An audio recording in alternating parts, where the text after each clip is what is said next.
The spire of whispers rotated slowly against the violet bruising of the nebula, a needle of crystal and steel piercing the upper atmosphere of the capital world.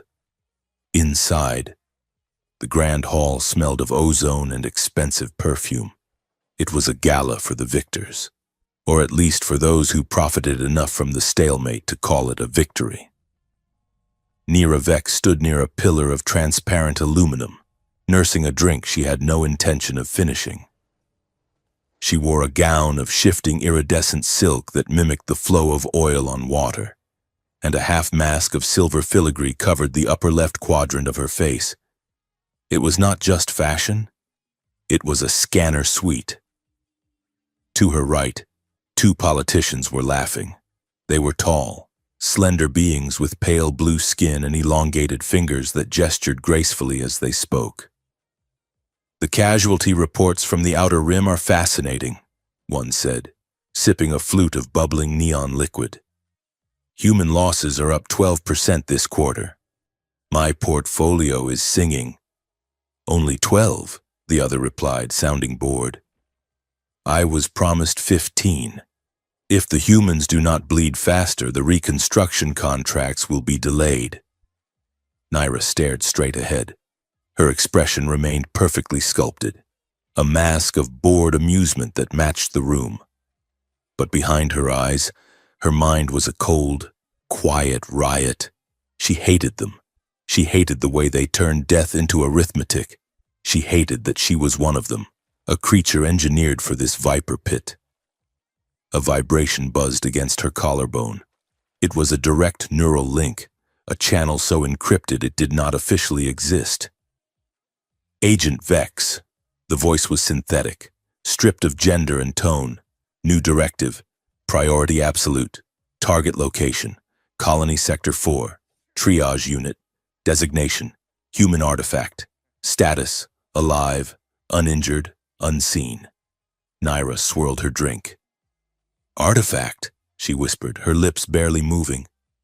"The subject is a child. Retrieve him.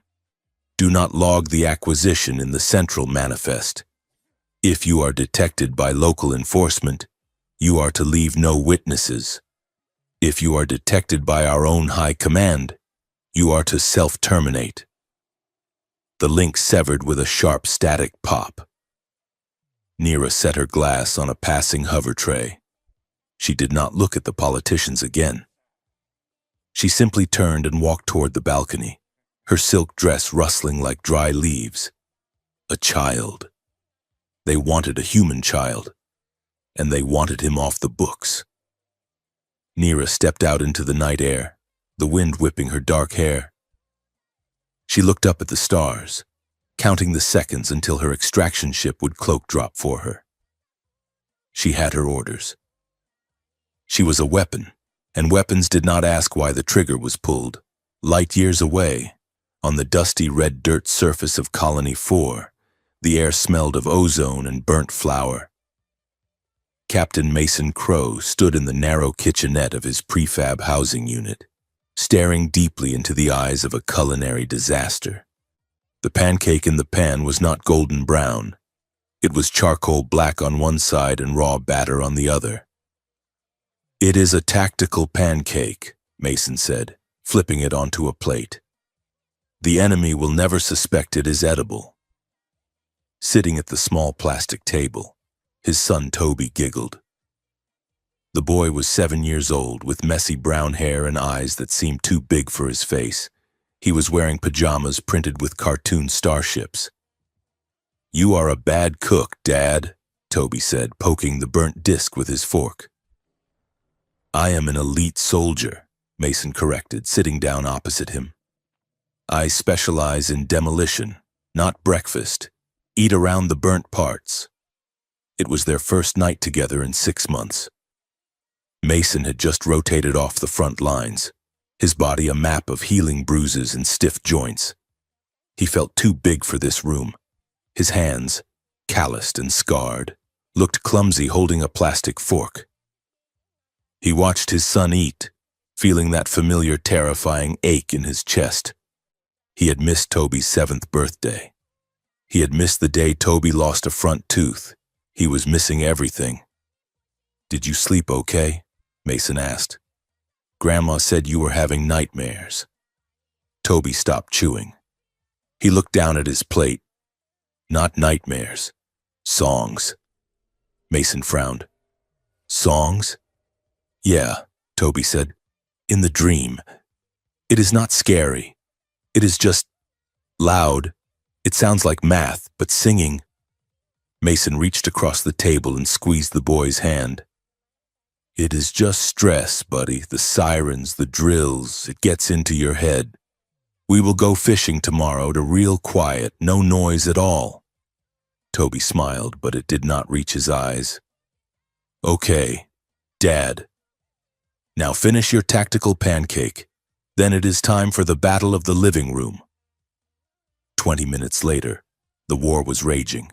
Mason was crouched behind the sofa, making explosion noises while Toby launched a foam rocket from his toy interceptor.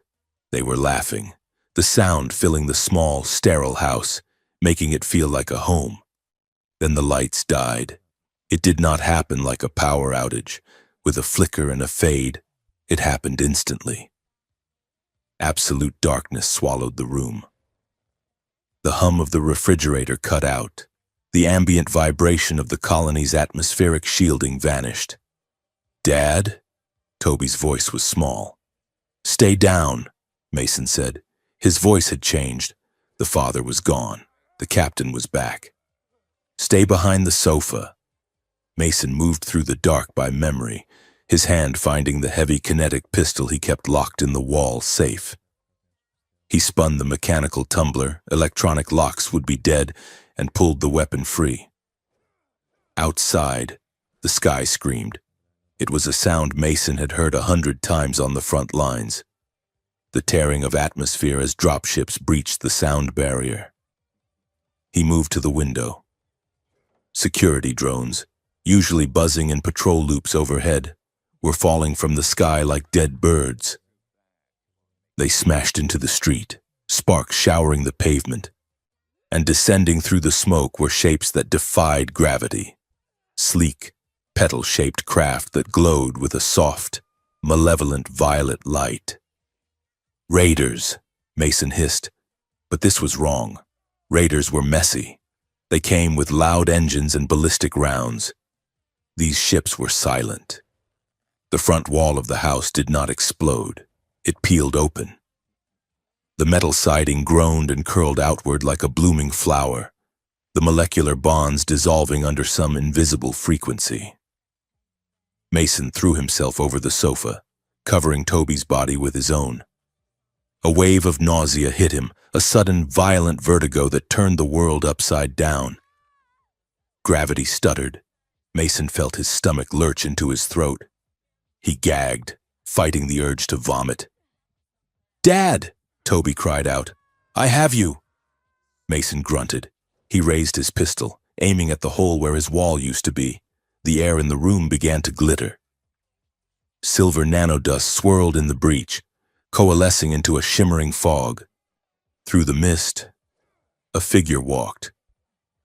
She was tall, encased in armor that looked like liquid mercury hardened into shape. She moved with a fluid, terrifying grace, stepping over the debris of the wall as if she were walking through a garden. She held no rifle, only a small, intricate device in her left hand. Mason fired. The kinetic rounds slammed into the air inches from her face and stopped, flattened against an invisible barrier, then dropped uselessly to the floor. The woman stopped. The silver mask retracted, revealing a face of striking, severe beauty. Her eyes were dark, intelligent, and completely devoid of fear. Nira Vex looked at the soldier trembling on the floor, his gun still raised. "Try," she said. Her voice was perfect English, smooth and dry, with a teasing edge that cut deeper than a knife. "If it helps you cope." "Get back," Mason roared. He fired again. 3 rapid shots, they sparked and died against her shield. Nira did not flinch. She looked past him, locking eyes with the boy. She raised the device in her hand. It hummed with a high, piercing note. No! Mason lunged. He scrambled over the sofa, his fingers inches from her armor. Naira did not strike him. She simply stepped aside, a movement so fast it blurred, and let his momentum carry him past her. As he fell, she pointed the device at Toby. "I am sorry. Little one," she whispered. She pulled the trigger. There was no beam, no explosion, just a soft snap of light, like a camera shutter closing. Toby vanished. Mason's hands grabbed empty air where his son's arm had been a second before. He crashed into the carpet, scrambling, clawing at the space, his mind unable to process the physics of the loss. "Toby!" he screamed. The sound tore his throat. He spun around, leveling the gun at the alien woman, intending to empty the magazine into her face, shield or no shield. But the room was empty. The silver dust was settling on the burnt pancake. The wall was peeled open to the night. Nira Vex was gone. The sun rose on Colony 4 like a bruised eye, shining through the smoke of burning prefabs. The attack had lasted 11 minutes. The casualties were minimal, but the psychological damage was total. Mason sat on the rear ramp of a medical transport, a foil blanket draped over his shoulders. He was not injured, not physically. He was staring at a data pad, his thumb swiping repeatedly across the screen. The news feed was everywhere. It was projected on the colony's public screens. It was scrolling on the data pads of the medics. It was the headline of the entire galaxy. Son kidnapped by alien. The human soldier father single-handedly destroyed the enemy's fortress. Mason read the words again. He looked at the timestamp. The article had been posted 4 hours ago. 4 hours ago. The attack had just started. 4 hours ago. The fortress mentioned in the headline had not been destroyed. It had not even been identified. The story had a picture of him, an old file photo from his enlistment, and a picture of Toby. It detailed a heroic rescue mission that had never happened. It described Mason Crow infiltrating an alien stronghold and burning it to the ground to save his son. "It is a lie," Mason whispered. The text was past tense. It spoke of a victory that hadn't occurred. Mason stood up, the foil blanket sliding off his shoulders. He grabbed the arm of a passing corporal. "Where is General Holloway?" "Sir, you need to stay in triage." "Where is he?" Mason barked. The command tent was a flurry of chaotic activity. Holographic maps flickered, showing the retreat vectors of the alien ships. General Holloway, a man with skin like tanned leather and eyes like flint, stood over the central table. Mason stormed in, ignoring the MPs who tried to block him. "You wrote it," Mason said, shoving the datapad onto the map table. "You wrote the story before they even took him." Holloway looked up. He did not look surprised. He looked tired. "Captain Crow, you are in shock. Look at the timestamp," Mason shouted, pointing at the screen. "It says I already saved him. It says I destroyed a fortress. I am standing right here. My son is gone." "Who wrote this?" Holloway signaled the other officers to clear the room. When they were alone, the general sighed. "Propaganda is a weapon. Mason, just like a rifle. We need morale. The war is stalling. People are tired of paying taxes for a stalemate. They need a hero. They need a story." "My son is not a story." Mason slammed his fist on the table. "He is a 7-year-old boy. Send a retrieval team. I know their trajectory. I saw the ships." "Denied," Holloway said flatly. "What?" "We cannot track those ships. They used a phase drive we have never seen before, and even if we could, we are not risking a fleet for one child. Not even yours." "The headline says I destroyed their fortress," Mason said, his voice dropping to a dangerous whisper. "So you are just going to let everyone believe a lie while my son is dissected in a lab?" "We will issue a correction in a few weeks," Holloway said. turning back to his maps. We will say he died of his wounds after the rescue. You will get a medal. You will be the grieving father who gave everything for the cause. It will boost recruitment by 20%. Mason stared at the man. He saw the cold calculation, the absolute indifference to human life. He realized then that the enemy wasn't just the aliens with the violet ships. The enemy was the man standing in front of him. I resign, Mason said. You cannot resign, Holloway replied without looking up. You are government property until this war ends. Mason turned and walked out. He did not go back to the medical tent. He did not go back to his empty house. He went to the scrapyard. The Rust Bucket was not a ship that inspired confidence. It was a patched-together stealth skiff, a Frankenstein's monster of salvaged hull plates and mismatched thrusters. It sat in the shadow of a heap of discarded cooling towers, hidden from the colony's main sensors. Mason worked fast. He had stolen a military-grade translator core from the supply depot on his way out, a theft that would definitely have him court-martialed if he wasn't already planning to desert. He jammed the core into the skiff's dashboard. Sparks showered his lap. Power up, Mason muttered. Come on, you piece of junk. The console flickered. A green light blinked on. A voice, smooth and aggressively cheerful, filled the cockpit. System initialization complete. Good evening. I am Unit 734, Tactical Logistics Interface. But you can call me Rook. I see we are currently sitting in a garbage dump. Is this a metaphor for our current strategic position? Mason ignored the AI. Can you fly? I can pilot anything with an engine, Rook said.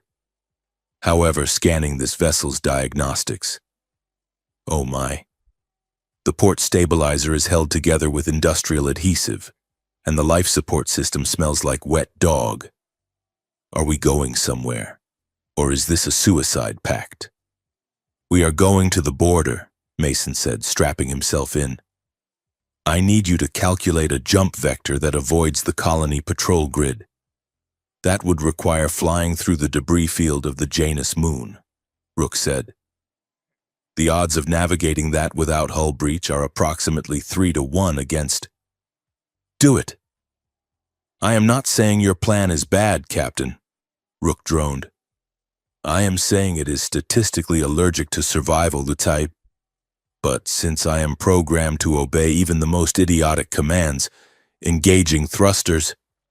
The skiff shuddered violently as the engines fired. Mason gripped the controls.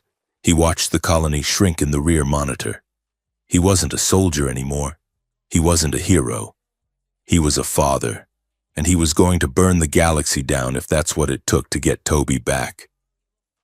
Deep in the void, aboard a sleek silver vessel that moved like a shark through water, Naira Vex stood in the holding bay.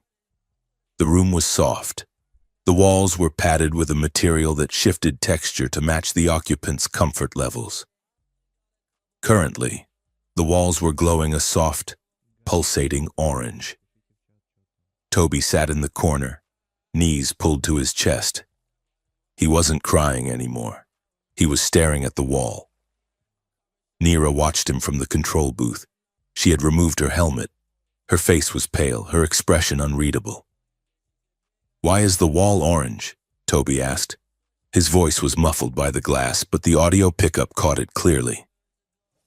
Naira pressed the intercom button. It reacts to biorhythms. Orange indicates uncertainty. Toby looked at her. Are you going to eat me? Naira blinked. No. My species synthesizes nutrients from solar radiation and protein paste. We do not eat children. That is inefficient. Oh, Toby paused. My dad says aliens have acid for blood. Your dad watches too many bad movies, Naira said. He is coming for me, Toby said. He said it with absolute certainty. He is a soldier. He promised. Naira felt a twinge in her chest, a malfunction of her loyalty coil. Surely. She ignored it. Your father is light years away. You are safe here." "I am not safe," Toby said. "You kidnapped me." "I retrieved you," Naira corrected. "There is a difference." Toby stood up and walked to the wall. He placed his small hand against the glowing surface. "You look sad, even for an alien." "I am not sad," Naira said, her voice tightening. "I am on duty." "My dad tells jokes when I am sad," Toby said.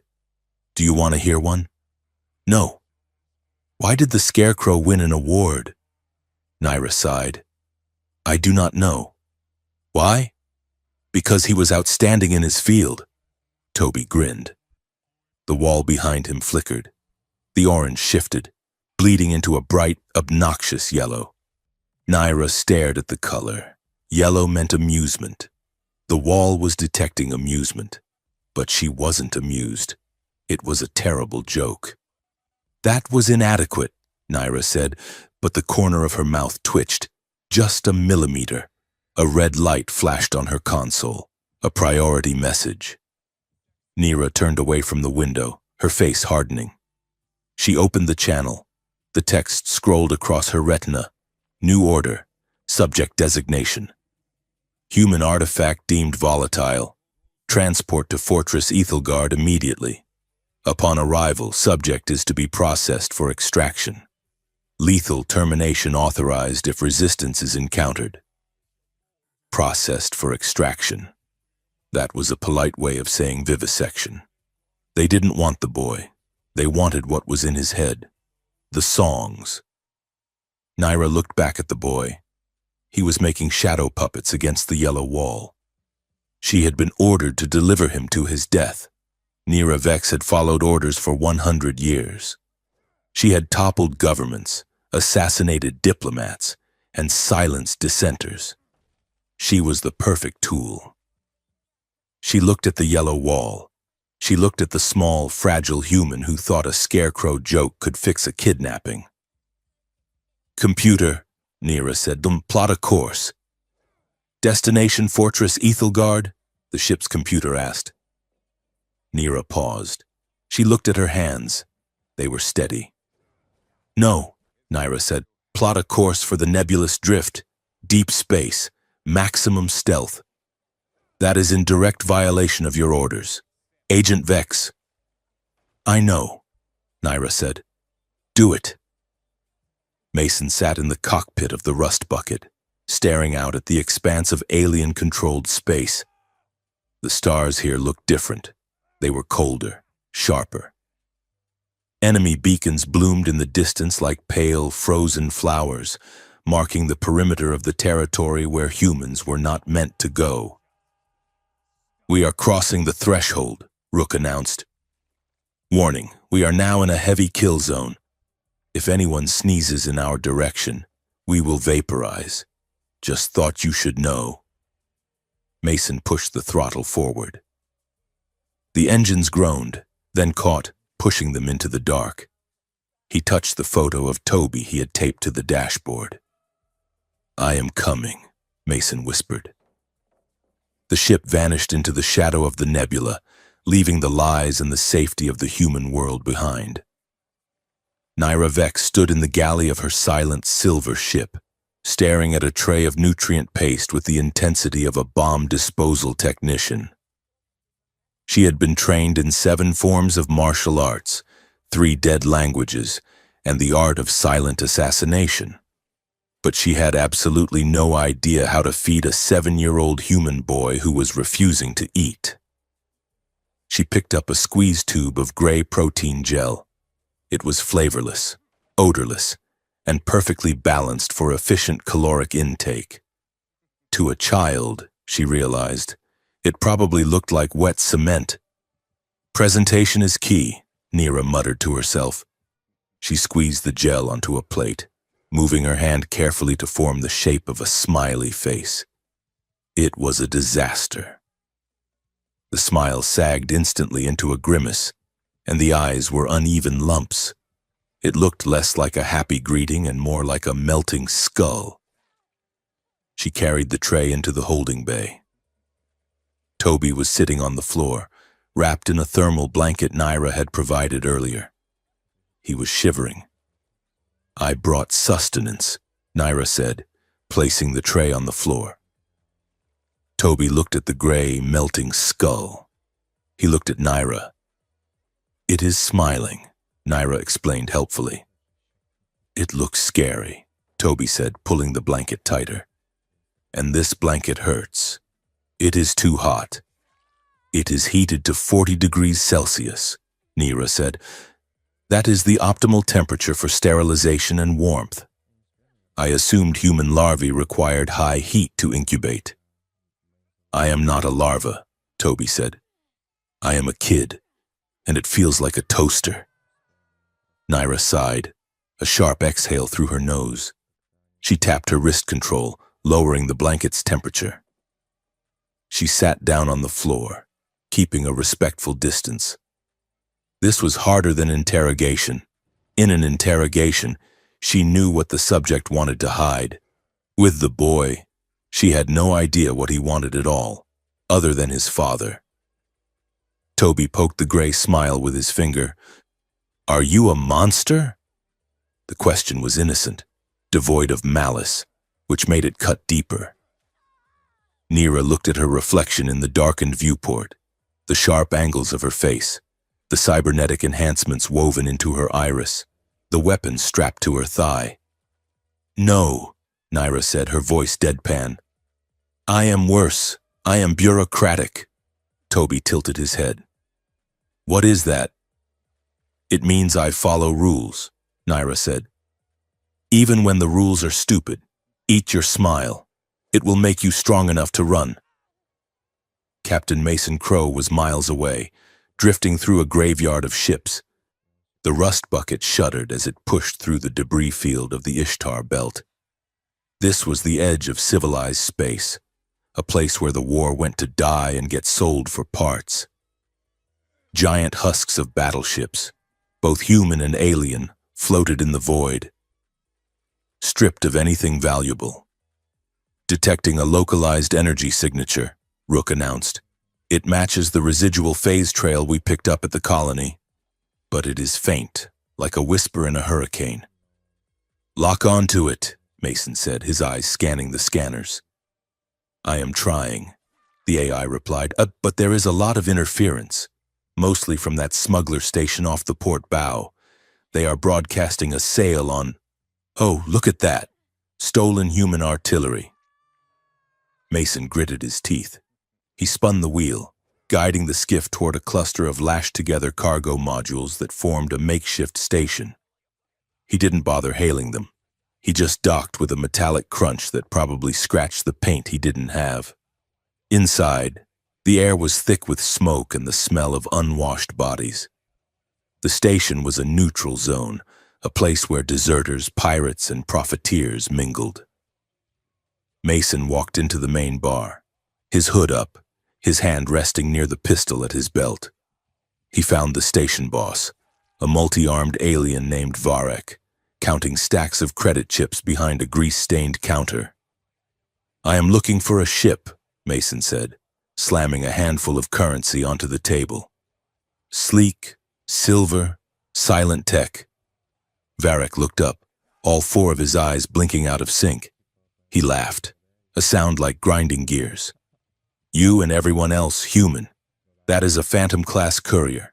Intelligence specs, they do not dock at places like this." "I tracked it here," Mason said. "Then it passed through," Varek said, sweeping the credits into a drawer. "Stopped for fuel, maybe. Those ships burn refined dark matter, expensive stuff." Varek leaned forward. "You are the soldier, aren't you? The one from the news." Mason stiffened. "Relax." Varek chuckled. "I do not care about bounties. I care about business, and business is good. You humans buy our shield generators, and the fortress lords buy your kinetic drivers. You shoot each other with weapons you sold to each other. It is a beautiful circle." Mason stared at the alien. "We are at war." "You are at war," Varek corrected. We are at the market. The war is just the billboard that drives the customers. Mason grabbed Varek by the collar, dragging him over the counter. Where did the ship go? Sector 7, Varek squealed, his arms flailing. Heading for the refugee lanes. Now let me go before I charge you a consulting fee. Mason dropped him and turned to leave. As he reached the airlock, his comms unit crackled. Captain! Rook's voice was urgent. We have a situation. I am picking up a distress signal. Civil transport, local registry. They are under attack. Mason paused. Is it the silver ship? No, Rook said. It is a pack of alien mercenaries, Raptor-class raiders. They are shredding the transport's hull. If we intervene, we lose the trail on your son. Mason looked at the black void beyond the airlock. He looked at the vector for Sector 7. Every second he wasted was a second Toby moved further away. But he heard the screams over the open channel. Families, children. Set intercept course, Mason said. Sir? We are not leaving them, Mason growled. The rust bucket roared out of the dock. Mason slammed the throttle forward, weapon systems coming online. The mercenary ships were circling a helpless transport like wolves. They were fast, but Mason was angry. He drove the skiff straight through the formation, unleashing a barrage of kinetic rounds that shattered the lead raider. He spun the ship, drifting sideways, and hammered the second raider with a point-blank missile volley. Shields holding at 40%, Rook yelled. You drive like a maniac. Get us between the transport and the remaining raiders. Mason ordered. He positioned his battered ship as a shield, taking fire that scorched the hull. He returned fire with surgical precision, disabling engines, cracking cockpits. The mercenaries, realizing the prey had teeth, broke formation and fled. Transport secured, Rook said. They are sending thanks. They want to know who we are. Tell them to go home, Mason said, his voice rough. He checked the scanner. The phase trail of the silver ship was degrading. He had lost time, but he hadn't lost himself. Resume tracking. Sector 7. On the silver ship, the mood was quiet. Toby had finally fallen asleep, curled up on the floor with the cooling blanket. Nira sat at the console, watching the biometric readouts on the screen. The boy's heart rate was steady, but his brain activity was spiking. The songs, she whispered. She isolated the neural pattern. It wasn't random dreaming. It was a structured frequency, a complex mathematical sequence repeating in the delta waves of his sleep. Nira initiated a decryption algorithm. Usually, this would take days, but as soon as the computer touched the pattern, the files unlocked instantly. It was as if the boy was the key. A holographic window opened in the air. Nira expected to see military schematics or troop movements. Instead, she saw a recording. It was a boardroom, a long table made of obsidian. On one side sat the high lords of the fortress, her masters. On the other side sat human generals in dress uniforms. They were drinking. To the next fiscal year, a human general said, raising a glass.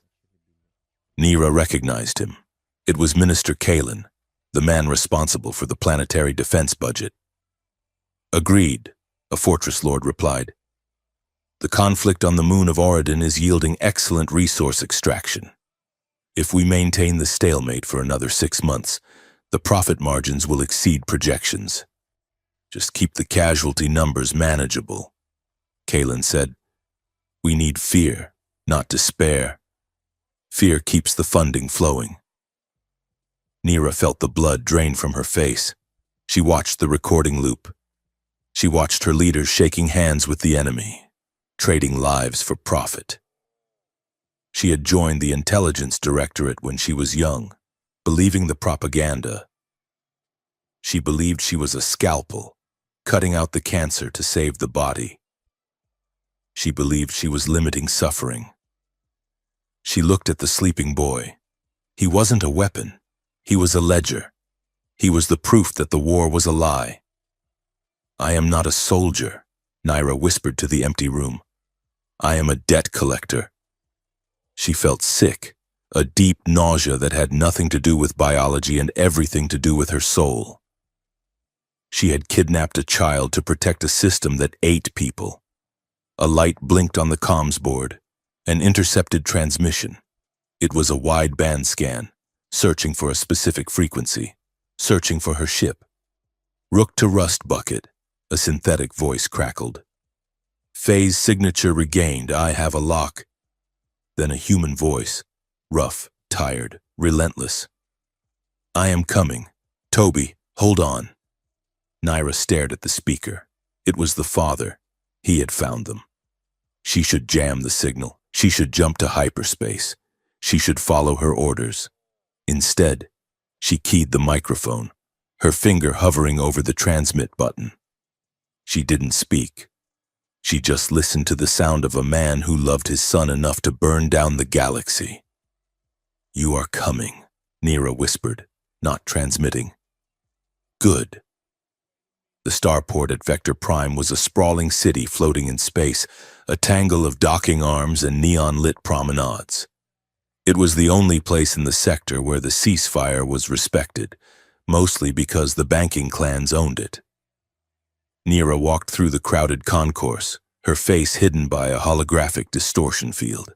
She held Toby's hand tightly.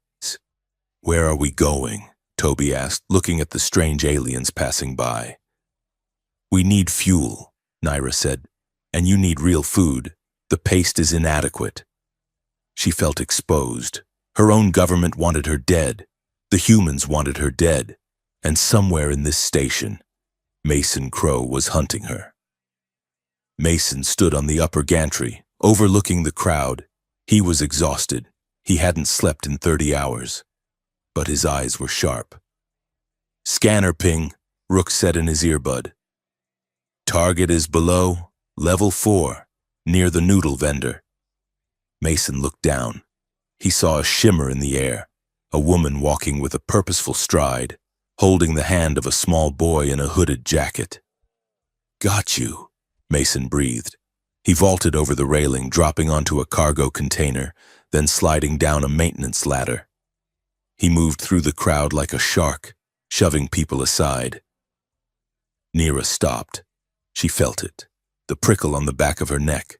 She turned, across the atrium, 50 meters away. Mason froze. Their eyes met. The holographic mask flickered and died, revealing her face. "Run," Naira said to Toby. She scooped the boy up and sprinted toward the transit corridor. "Stop," Mason roared, drawing his weapon. Panic erupted in the crowd as civilians screamed and dove for cover. Naira didn't shoot back. She just ran. She hit the access panel for the maintenance tunnel, the door sliding open. She dove through, Mason hot on her heels. The tunnel was a gravity transfer zone, a long cylindrical shaft where the station's artificial gravity shifted orientation. "Warning," the station computer announced pleasantly. "Gravity realignment in 3, 2, 1. The floor became the ceiling. Mason, running full tilt, suddenly found his feet leaving the ground.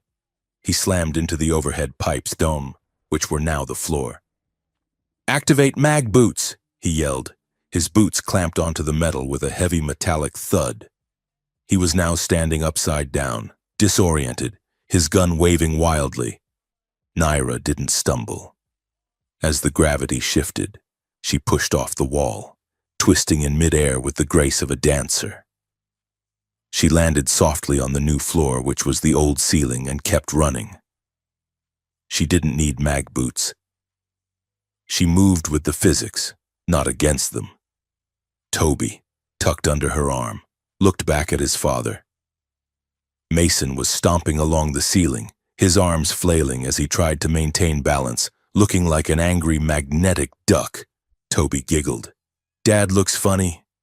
"He is persistent," Naira muttered, vaulting over a steam pipe. Stop running, Mason shouted, his voice echoing in the metal tube. Give me my son. I am trying to save him, you idiot, Naira shouted back, not slowing down. She reached the end of the corridor, a dead end. The airlock was sealed.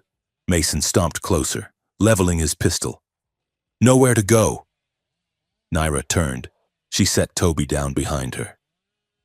She spread her arms, placing her body directly between the barrel of Mason's gun and the boy. Move, Mason warned. His finger tightened on the trigger. No, Naira said. Her chest was heaving, but her gaze was steady. If you shoot me, the fortress takes him. I am the only one who knows the codes to hide him. I do not care about codes, Mason snarled. I want my son. Dad, wait! Toby peeked out from behind Naira's legs. Mason's eyes widened. Toby, come here. Get away from her. She is not hurting me, Toby said. His voice was small but clear. She made me a smiley face. It was ugly, but she tried. Mason lowered the gun an inch. What? She is hiding me, Toby said, from the bad guys. I am the bad guy. Toby, Naira said softly, not looking at the boy. But I am trying to change. Before Mason could process this, the airlock door behind Naira exploded. Sparks showered the room. 3 figures in black tactical armor stormed through the smoke. They moved with military precision. They raised silenced rifles. Mason recognized the gear. He recognized the movement patterns. They weren't aliens. They were human black ops. Drop the target, the lead assassin shouted. He wasn't talking to Mason. He was aiming at Toby. Down, Mason screamed. He tackled Naira and Toby, driving them to the floor just as the air filled with high-velocity rounds. They are shooting at us, Toby yelled. They are cleaning up loose ends, Naira hissed, pulling a sleek energy pistol from her belt. She returned fire, a beam of blue plasma taking the lead assassin in the shoulder. Why are humans shooting at us? Mason shouted, firing blindly over a crate. Because your government signed the receipt for your son, Naira yelled back. We need to move.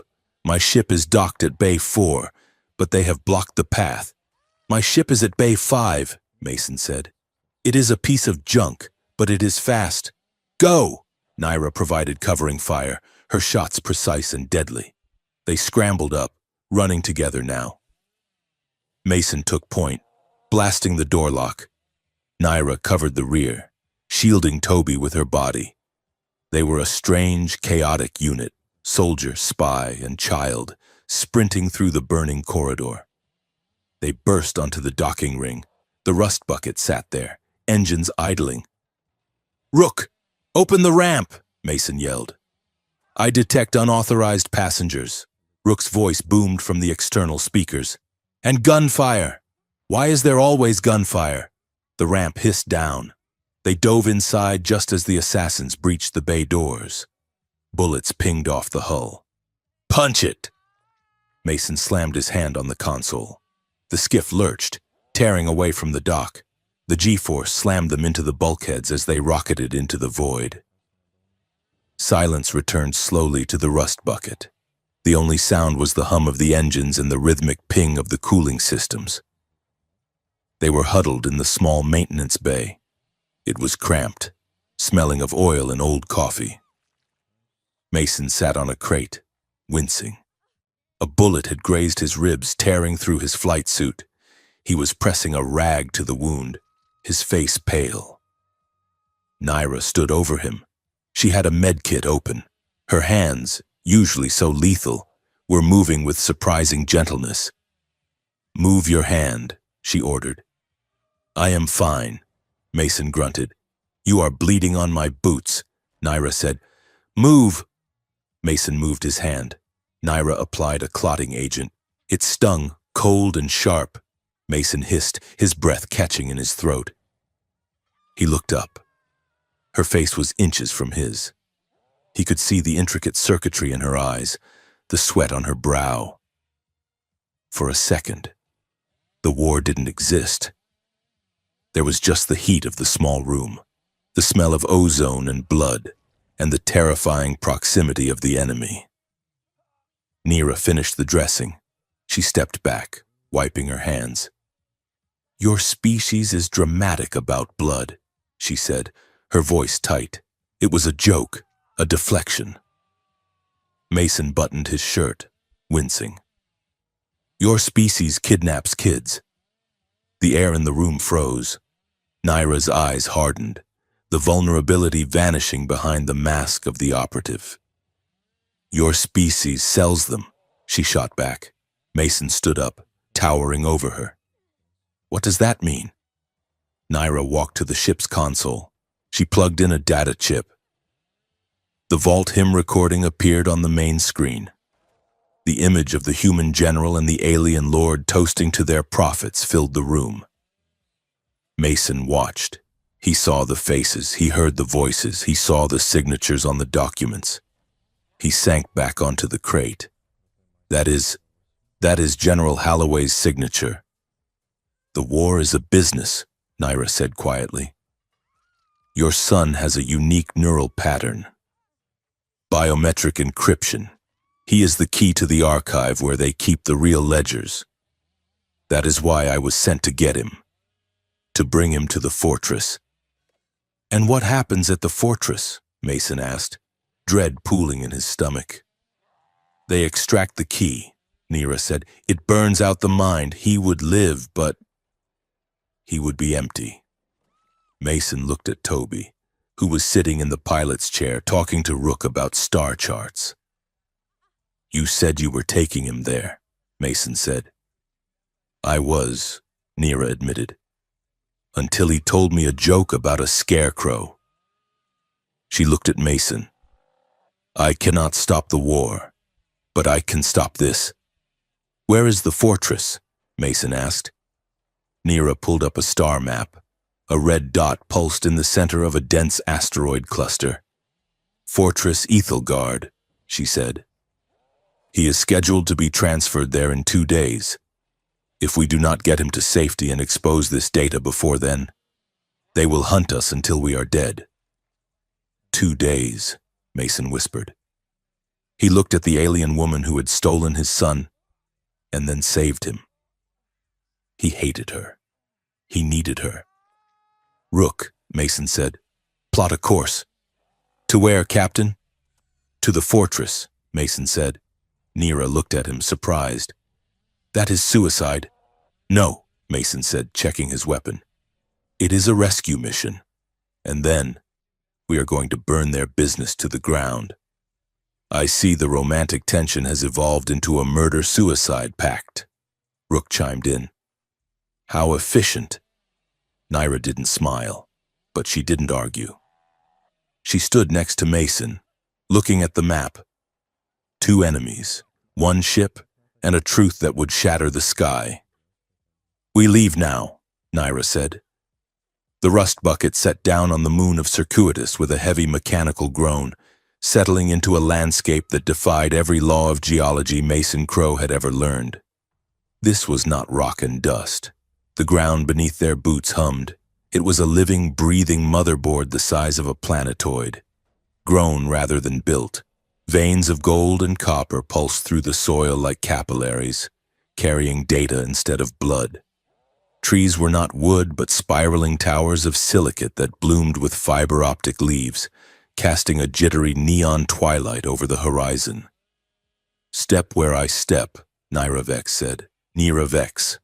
Her voice was low, cutting through the ambient electronic thrum of the world. Mason adjusted the straps of his pack, his boots crunching on what looked like gravel but felt like crushed glass. "I know how to patrol, Vex. I was recon for 10 years. You know how to patrol for humans," Nira corrected, not looking back. She moved across the terrain with a fluidity that was almost insulting, her feet finding the silent nodes in the living grid. "Humans look for cover. They look for hard angles and shadows. Here, the ground feels your weight. If you step on a conduction vein, you light up on every sensor net within 50 miles. Stop thinking like prey. Think like a ghost. Mason gritted his teeth and stepped where she stepped. It was infuriating. It was also keeping them alive. They were 3 days deep into alien territory, hopping between blind spots in the enemy's surveillance grid, trying to decrypt the stolen data from the vault him before making their run on the fortress. A wind picked up, carrying with it a cloud of shimmering blue dust. "Masks up," Nira ordered. "Spore storm." Mason pulled his breather over his face, checking Toby's seal. The boy was strapped to Mason's chest in a carrier, eyes wide behind his goggles. "Is it poison?" Toby asked, his voice tinny through the comms. "No," Nira said, pausing as the cloud enveloped them. "It is language." The spores swirled around them, glowing with a soft, bioluminescent intelligence. They didn't just stick to surfaces, they organized. Mason watched in amazement as the dust settled on his arm, rearranging itself into temporary glowing symbols that drifted across his skin like equations on a screen. "What does it say?" Mason asked, watching the blue light trace the line of his bicep. Nira glanced at him. The spores on her own armor were forming sharp, angular geometric patterns. She looked at Mason's arm and a flicker of something like amusement crossed her eyes. "It says you are loud," she said. "Biologically loud. Your heart rate is high. Your adrenaline is sour. You project noise even when you are standing still." "My heart rate is high because I am walking through a computer moon with a spy who kidnapped my son," Mason shot back. "Valid," Nira said. She reached out, brushing a cluster of spores off Toby's shoulder. The dust swirled and reformed into a soft, circular shape. "The spores like the boy. They say he is open." "Can we go back to the ship?" Toby asked. "The ground is vibrating my teeth." "We are almost at the uplink node," Nira said. "We need to verify the encryption key here, where the processing power is natural.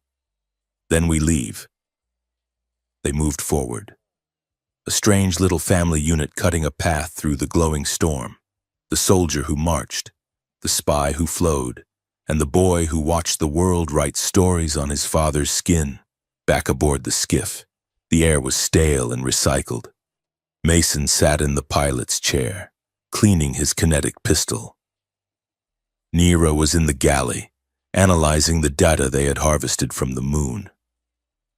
Toby was on the floor between them, drawing on a piece of packing cardboard with a black marker. Mason watched him. The kid had been resilient, more than any 7-year-old should have to be. But the circles under his eyes were dark. "What you drawing, bud?" Mason asked. Toby held up the cardboard. It showed 2 stick figures. One was big and blocky, holding a square that was presumably a gun. The other was sleek and tall, with long hair. They were standing next to each other, not fighting. "It is you and Nira," Toby said. Mason squinted. "Why are we holding hands?" "You are not holding hands," Toby said. "You are trading stuff. You are giving her the gun, and she is giving you a map, and you are not yelling." Mason felt a flush of embarrassment heat his neck. "We do not yell that much." "You yell with your eyes," Toby observed simply. "It is loud." Mason looked toward the galley. Nira was standing rigid at the counter. She wasn't looking at the data stream anymore. Her hands were gripping the edge of the table so hard her knuckles were white. "Vex," Mason called out. She didn't answer. Her back arched, a spasm seizing her spine. A low, strangled sound escaped her throat. Mason was out of his chair in a second. "Nira!" He reached her just as her knees buckled. He caught her, his arms wrapping around her waist to keep her from hitting the deck. She was burning up. Her skin felt like it was radiating fever heat through her flight suit.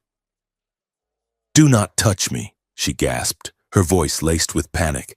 She tried to shove him away, but her arms were trembling uncontrollably. "You are having a seizure," Mason said, lowering her to the floor. "Rook, scan her." "Scanning," the AI chirped. "Oh dear. This is not a seizure, Captain. It is a disciplinary subroutine." "Speak English," Mason barked, checking her pupils. They were dilated, the cybernetic rings spinning wildly. "It is a loyalty coil," Nira whispered through gritted teeth. She curled into a ball, fighting the pain. "Implanted in my spine, it detects deviation from mission parameters, treason." "You are being shocked?" Mason asked, horrified. "Neurotoxin," Nira groaned. "Paralytic. It triggers if I stay off-grid too long, if I do not report in." "Rook, is there an antidote?" "Negative," the AI replied.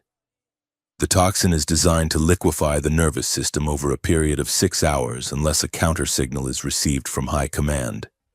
It is a very effective HR policy, if somewhat draconian." "I can cut it out," Mason said. The combat medic training kicked in. The fear vanished, replaced by focus. "No!" Nira's hand shot out, gripping his wrist with surprising strength. "It is wrapped around my spinal column. You do not have the equipment. You will kill me." "You are dead anyway in 6 hours," Mason said. "And if you die, Toby and I are stuck out here with no way to decrypt the vault hymn." "I will not be vulnerable," Nira hissed. Her eyes were wet, terrified. It wasn't the pain she feared, it was the helplessness. She was a creature of control, engineered to be perfect, and being cut open by a human soldier was the ultimate surrender. "Nira." The voice was small. Toby was standing by her head, looking down. "Dad can fix it," Toby said. "He fixed my bike when it broke in half." Nira looked at the boy.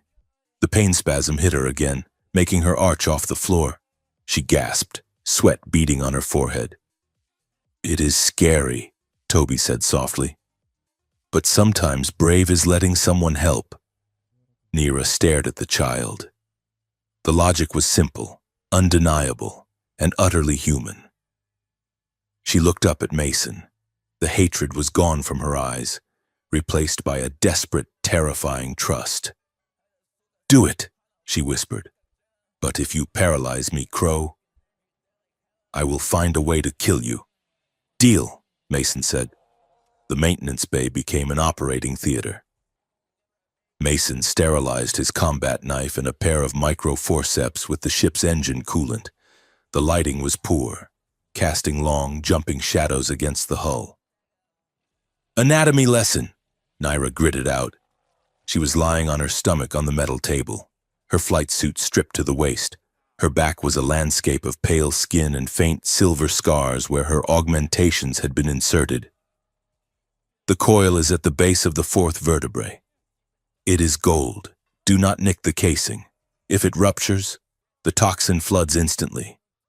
"Got it," Mason said. His hands were steady, but his heart was hammering against his ribs like a trapped bird. "Rook, give me magnification on the overhead screen." "Magnification active," Rook said. "Did you know that in the 16th century, barbers performed surgery? Their survival rate was approximately 12%. I find that statistic relevant." "Shut up, Rook," Mason and Nira said in unison. Mason made the incision. Nira didn't scream, but her muscles locked as hard as iron. Mason could feel the heat radiating off her. Her alien physiology reacted to trauma by generating thermal energy. It was like working next to a furnace. "I see it," Mason murmured. "It is threaded deep." He worked in silence. The only sounds were the hum of the ship, the wet slick of blood, and Nira's ragged breathing. He had to separate the nerve clusters from the golden wire. One slip, and she would never walk again. One slip, and the woman who had become their only hope would be a corpse on a dirty table. He felt a strange, profound intimacy. He was seeing the machinery of her, the way she had been built. She wasn't born, she was constructed. He saw the serial numbers stamped on her vertebrae. He saw the cruelty of her creators. "Almost there," Mason said, sweat dripping into his eyes. "Hold on. Talk to me," Nera whispered. Her voice was slurred. "Distract me. What do you want to talk about? Why?" She paused, swallowing a cry of pain. "Why did you burn the pancakes?" Mason blinked, his forceps clamped on the wire. "What? The night I took him. You burnt the pancakes. Why?" "I was distracted," Mason said, slowly pulling the coil free. "I was thinking about how much I missed him. I am a bad cook. Naira, I am a soldier. We break things. We do not make things. You are fixing me," she whispered. "Do not get used to it." With a wet snap, the coil came free. Mason tossed the gold wire into a metal dish. It skittered and sparked, dying. "It is out," Mason exhaled, his knees nearly giving way. "You are clear." Naira didn't move for a long moment. Then, the tension left her body all at once. She collapsed against the table, trembling violently. Mason dropped the tools and grabbed a towel, pressing it to the incision. "I have got you. You are okay." She turned her head, her cheek resting on the cold metal, and looked at him. Her eyes were blown wide, unguarded for the first time since they had met. "You didn't kill me," she said, sounding genuinely surprised. "I told you," Mason said, his voice rough with relief. "I am coming for my son. I need you to help me get him back." "Is that the only reason?" Mason looked at her.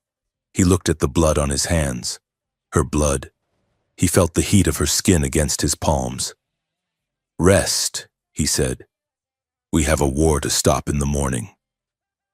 Hours later, the ship was quiet. Toby was asleep in his bunk, exhausted by the day's stress. Mason stood in the narrow corridor outside the maintenance bay, leaning against the wall, staring at the floor. He couldn't sleep. Every time he closed his eyes, he saw the scalpel hovering over Naira's spine. The door hissed open. Naira stepped out.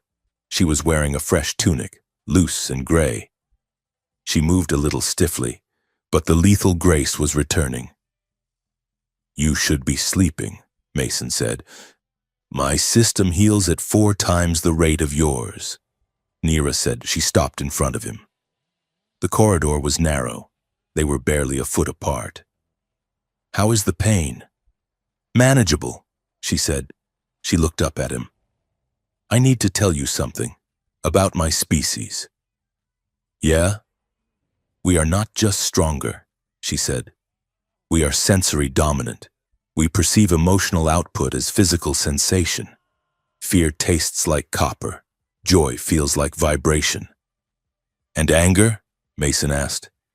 "Anger feels like heat," Naira said. She took a step closer. "When you chased me at the station, you felt like a firestorm. When you hated me, it burned." "And now?" Mason asked. His voice dropped an octave. Naira looked at him, her eyes searching his face. "Now, it is warm, like a sun. It is confusing." "I stopped hating you when you protected him," Mason said. "I am still mad as hell at you, but I do not hate you." "I was made to be a weapon," Naira said softly. "I was designed to find the weak point in a target and exploit it. I was trained to use desire as a trap." "Is that what you are doing now?" Mason asked. "Finding my weak point?" Naira shook her head. "No, I am finding mine." The air between them seemed to thicken, charged with the gravity of 2 people who had been trying to kill each other 3 days ago. Mason looked at her mouth. He saw the scar on her lip where she'd bitten it during the surgery. He reached out, his hand hovering near her waist. She didn't flinch. She leaned into it. "Naira," he breathed. He leaned in. She tilted her head up. The distance between them closed to nothing. "Attention, crew!" Rook's voice boomed over the speakers, shattering the moment like glass. "Tension levels are currently unreasonable. I am detecting elevated heart rates and pheromone spikes. If you are going to mate, please consult the safety manual regarding interspecies protocols." Page 42, paragraph 3. Mason jumped back as if he'd been electrocuted. Naira stiffened, her face flushing a deep, violet shade of embarrassment. From the bunk room, Toby's sleepy voice drifted out. "Dad, is Rook broken again?" Mason ran a hand over his face, laughing nervously. It was a jagged, hysterical sound. "No, buddy, Rook is just being Rook." Naira looked at Mason. A smile tugged at the corner of her mouth, genuine, unpracticed, and devastatingly beautiful. Page 42, she raised an eyebrow. "Go to sleep, Vex." Mason groaned, turning away to hide his grin. The levity died the next morning. They were gathered around the console, looking at the decrypted data from the vault hymn fragment. It was a financial ledger, complex and damning. "This is the payout schedule," Naira explained, pointing to a column of encrypted accounts. "These are the funds diverted from the colony reconstruction efforts. They are being funneled into private accounts." "Who owns the accounts?" Mason asked. Naira tapped a key. The encryption dissolved, revealing names. Mason felt the blood drain from his face. There, third on the list, was General Marcus Halloway. "No," Mason whispered. "That is impossible." "It is the data, Mason," Naira said gently. "Halloway has been coordinating the raids. He lowers the shield grid schedules. He designates which colonies are acceptable losses. He gets a percentage of the mining profits from the alien lords in exchange." Mason slammed his fist into the bulkhead. The metal dented. "I trusted him," Mason shouted. "I bled for him. My men died for him." "He used you," Naira said. "Just like the fortress used me. We are the same. Mason, we are the tools they break to keep their machine running." Mason stared at the screen. The image of Halloway telling him propaganda is a weapon replayed in his mind. It hadn't been wisdom. It had been a confession. "We need the rest of the file," Mason said, his voice cold and deadly calm. "We need the full hymn. If we broadcast this, Halloway hangs, and the fortress falls." "The full file is located in the Data Monastery," Naira said. "It is a floating archive in the upper atmosphere of the gas giant, Oros. It is heavily guarded." "Then let's go to church," Mason said. The Data Monastery was a marvel of architectural arrogance. It was a needle of black stone suspended in the swirling orange clouds of Oros, held aloft by anti-gravity tethers. They didn't dock. They breached. Mason blew the airlock with a shaped charge, and they stormed inside. "Alarms triggered!" Rook yelled in their ears. "Sentinel orbs incoming!" The interior was a cathedral of silence, lined with towering server banks. Then, the air filled with humming spheres the size of beach balls. They glowed red and bristled with laser apertures. "Go!" Naira yelled. "I will draw their fire." She moved. It was not running. It was liquid kinetics. She slid across the polished floor, firing her energy pistol with both hands. She vaulted off a server bank, spinning in midair, picking off 2 orbs before her feet touched the ground. She was a dancer of violence, precise and beautiful. Mason was the storm. He didn't dodge, he charged. He used a salvaged riot shield to smash through a formation of orbs, his shotgun booming like thunder in the enclosed space. He shattered machinery, creating cover where there was none. "Covering you!" Mason roared, tossing a EMP grenade. Blue lightning arced through the room, frying a cluster of droids. Naira reached the central terminal, Her fingers flew across the interface. I am bypassing the firewall. I have the HIM. Downloading now. We have company, Mason yelled. A heavy blast door slid open, and a squad of elite fortress guards poured in. They were heavily armored, wielding plasma cannons. Time to go! Nira grabbed the data drive. They fought their way back to the breach, back to back, covering each other's reloads, moving as a single, synchronized organism. They vaulted into the rust bucket as the monastery's defense turrets tore up the docking ring. Punch it, Rook! The skiff dropped out of the sky, tumbling into the gas giant's clouds to mask their escape. Safe in deep space, the victory was short-lived. Captain, Rook said, his voice unusually serious. You should look at the galactic news feed. Mason pulled up the holoscreen. His face was everywhere. And Nira's terrorist cell identified. Rogue soldier and alien defector sought for destruction of cultural heritage site. Bounty, 50 million credits. They are controlling the narrative, Mason said. They are painting us as monsters before we can release the truth. The comms unit beeped. A priority override code.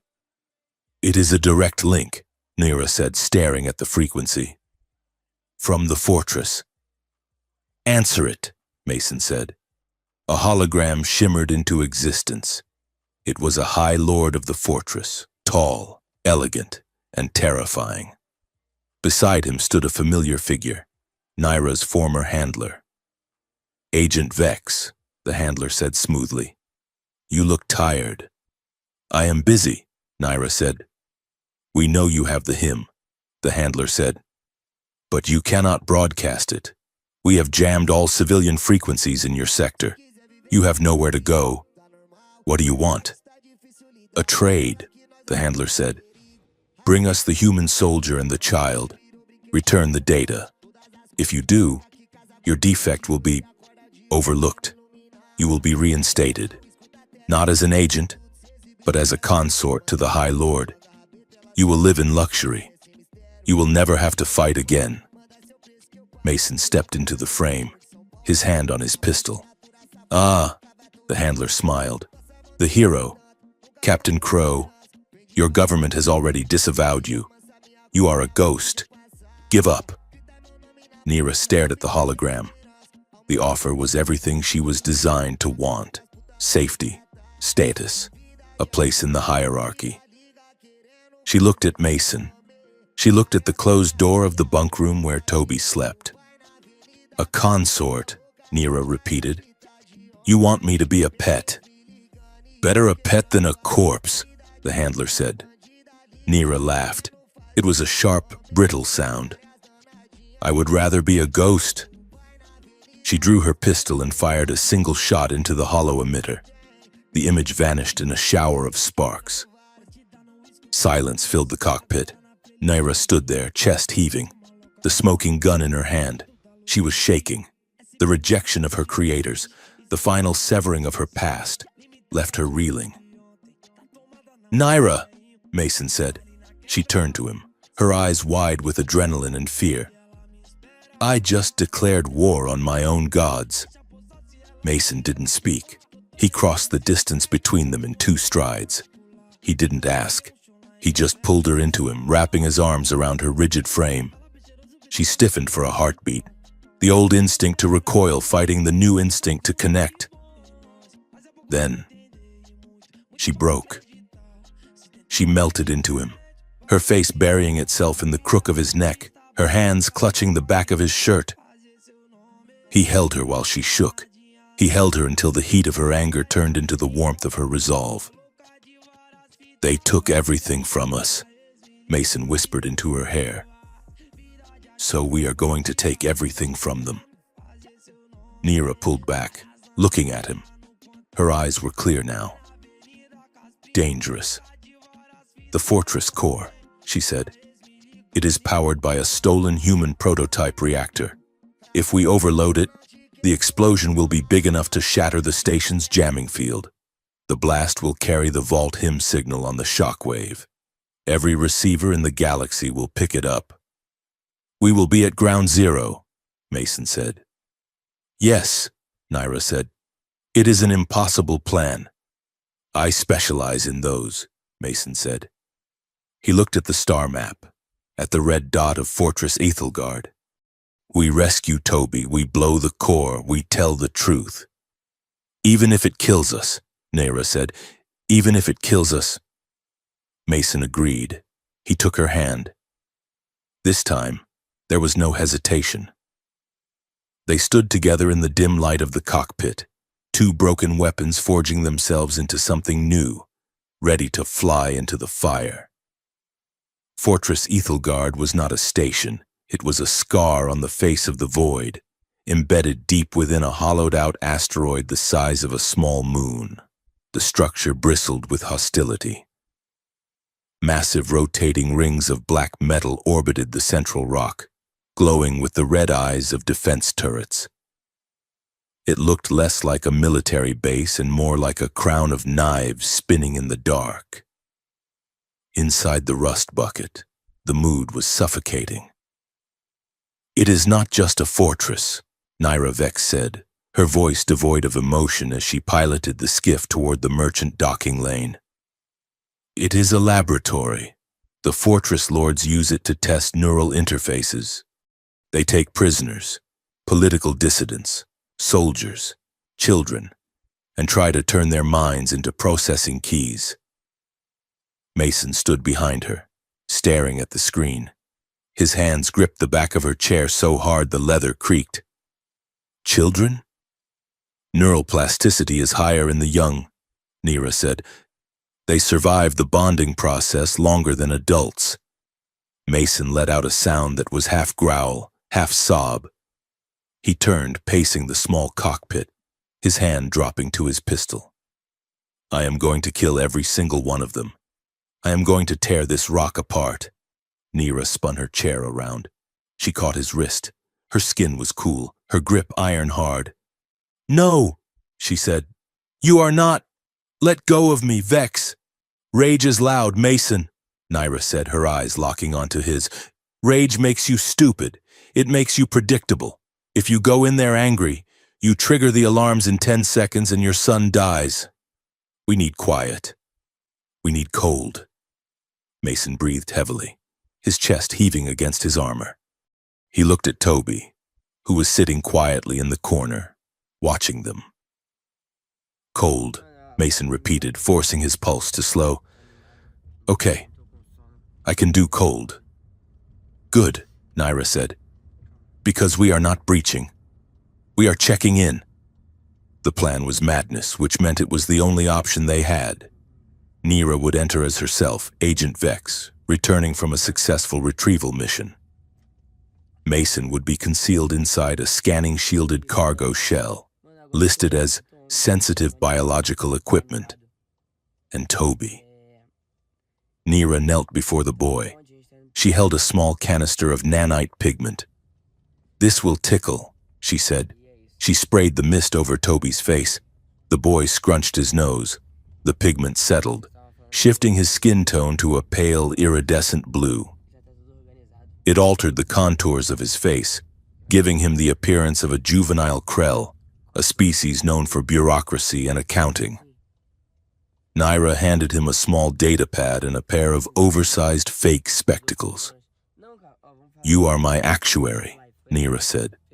If anyone looks at you, you adjust your glasses and look bored. Can you do that? Toby pushed the glasses up his nose. He sighed deeply, slumped his shoulders, and tapped the data pad with exaggerated dullness. My projected earnings are down 3%. Naira blinked. A ghost of a smile touched her lips. Perfect. The docking bay was a cavern of organized chaos.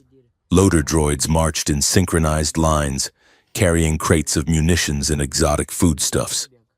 The air smelled of ozone and expensive spices. Mason, peering through a micro camera in the cargo shell, saw something that stopped his breath. It wasn't just soldiers. There were shops. There were families.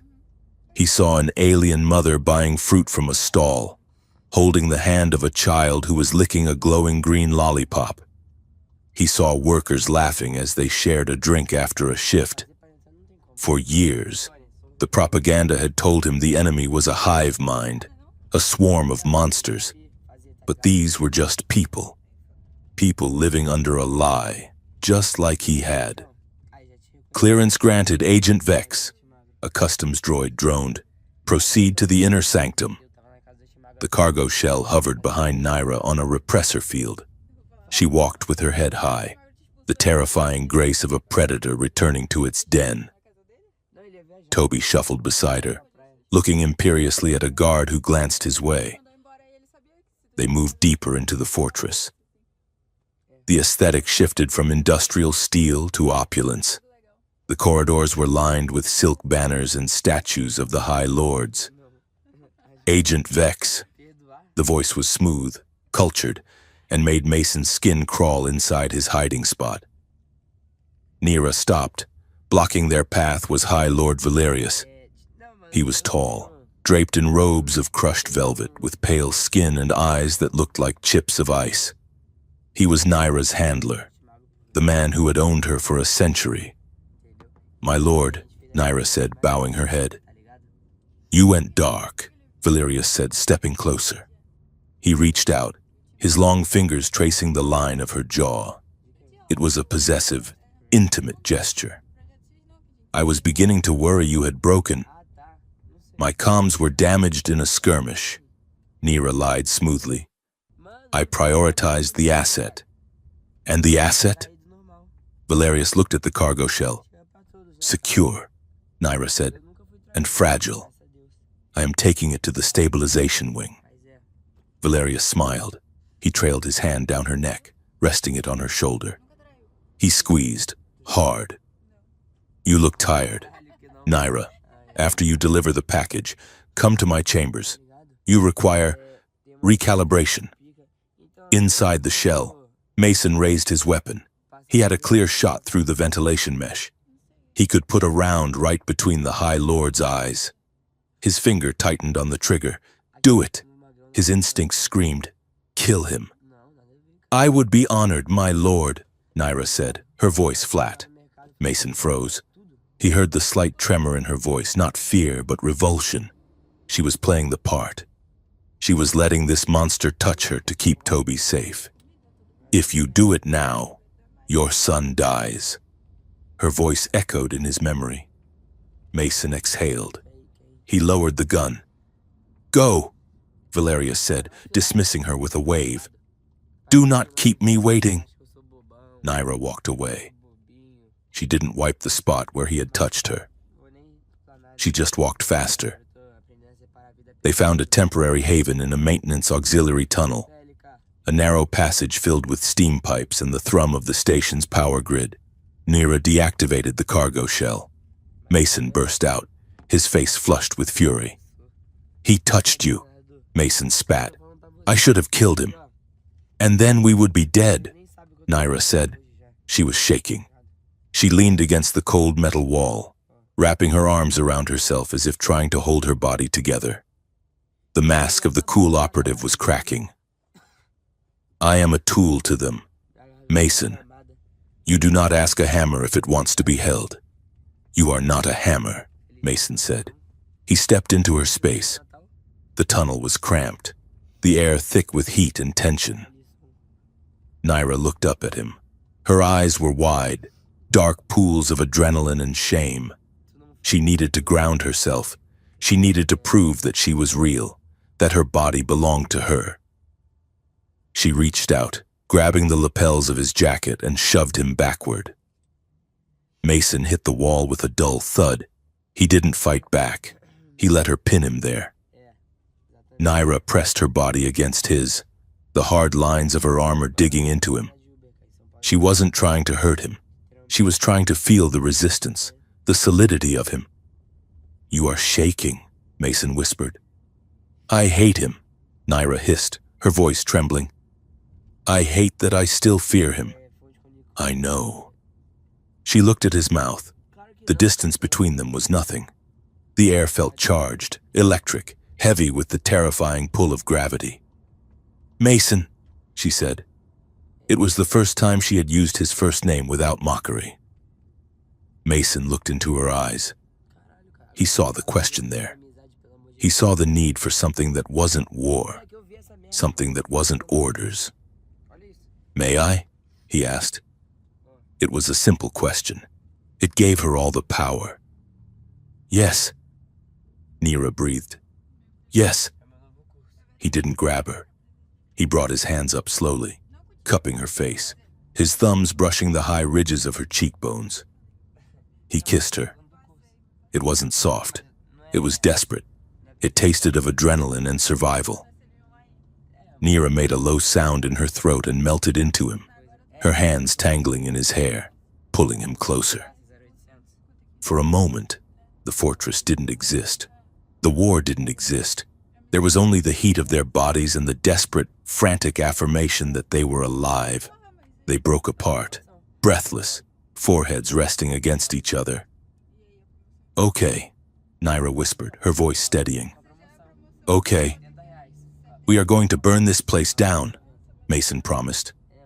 Dad? They jumped apart. Toby was standing by the cargo shell, adjusting his fake glasses. Are you done kissing? The robot says we have a schedule. Mason cleared his throat, straightening his jacket. We were strategizing. Tactical lip contact, Nira added, her face flushed but her eyes bright. Let's move. The holding wing was located in the lower sectors. This was where the assets, the stolen children, were processed before being moved to the vault. They moved through the shadows, avoiding patrols. The silence in the hallway was heavy. They stopped outside the heavy blast doors of the wing. Nira began to hack the control panel. Toby tugged on Mason's sleeve. Dad? Mason knelt down. Yeah. Buddy? The blue pigment on Toby's face couldn't hide the fear in his eyes. Is it my fault? What? The war, Toby said. Nira said I am a key. Did I start this? Mason felt his heart shatter. He grabbed Toby's shoulders. No, look at me. None of this is your fault. You are a kid. You are the best kid in the galaxy. Bad men did this, and we are going to stop them. Toby looked at Nira. You took me. Nira froze. She didn't look up from the panel. Yes. Why? Nira stopped typing. She turned to face him. She didn't make excuses. Because I was a coward. I thought if I brought you in, I could use your access to expose the files and save the others. I thought I was trading one life for 1,000. It was wrong. I used you. Mason watched her. It was the truth. It was brutal. But it was honest. Toby looked at her for a long time.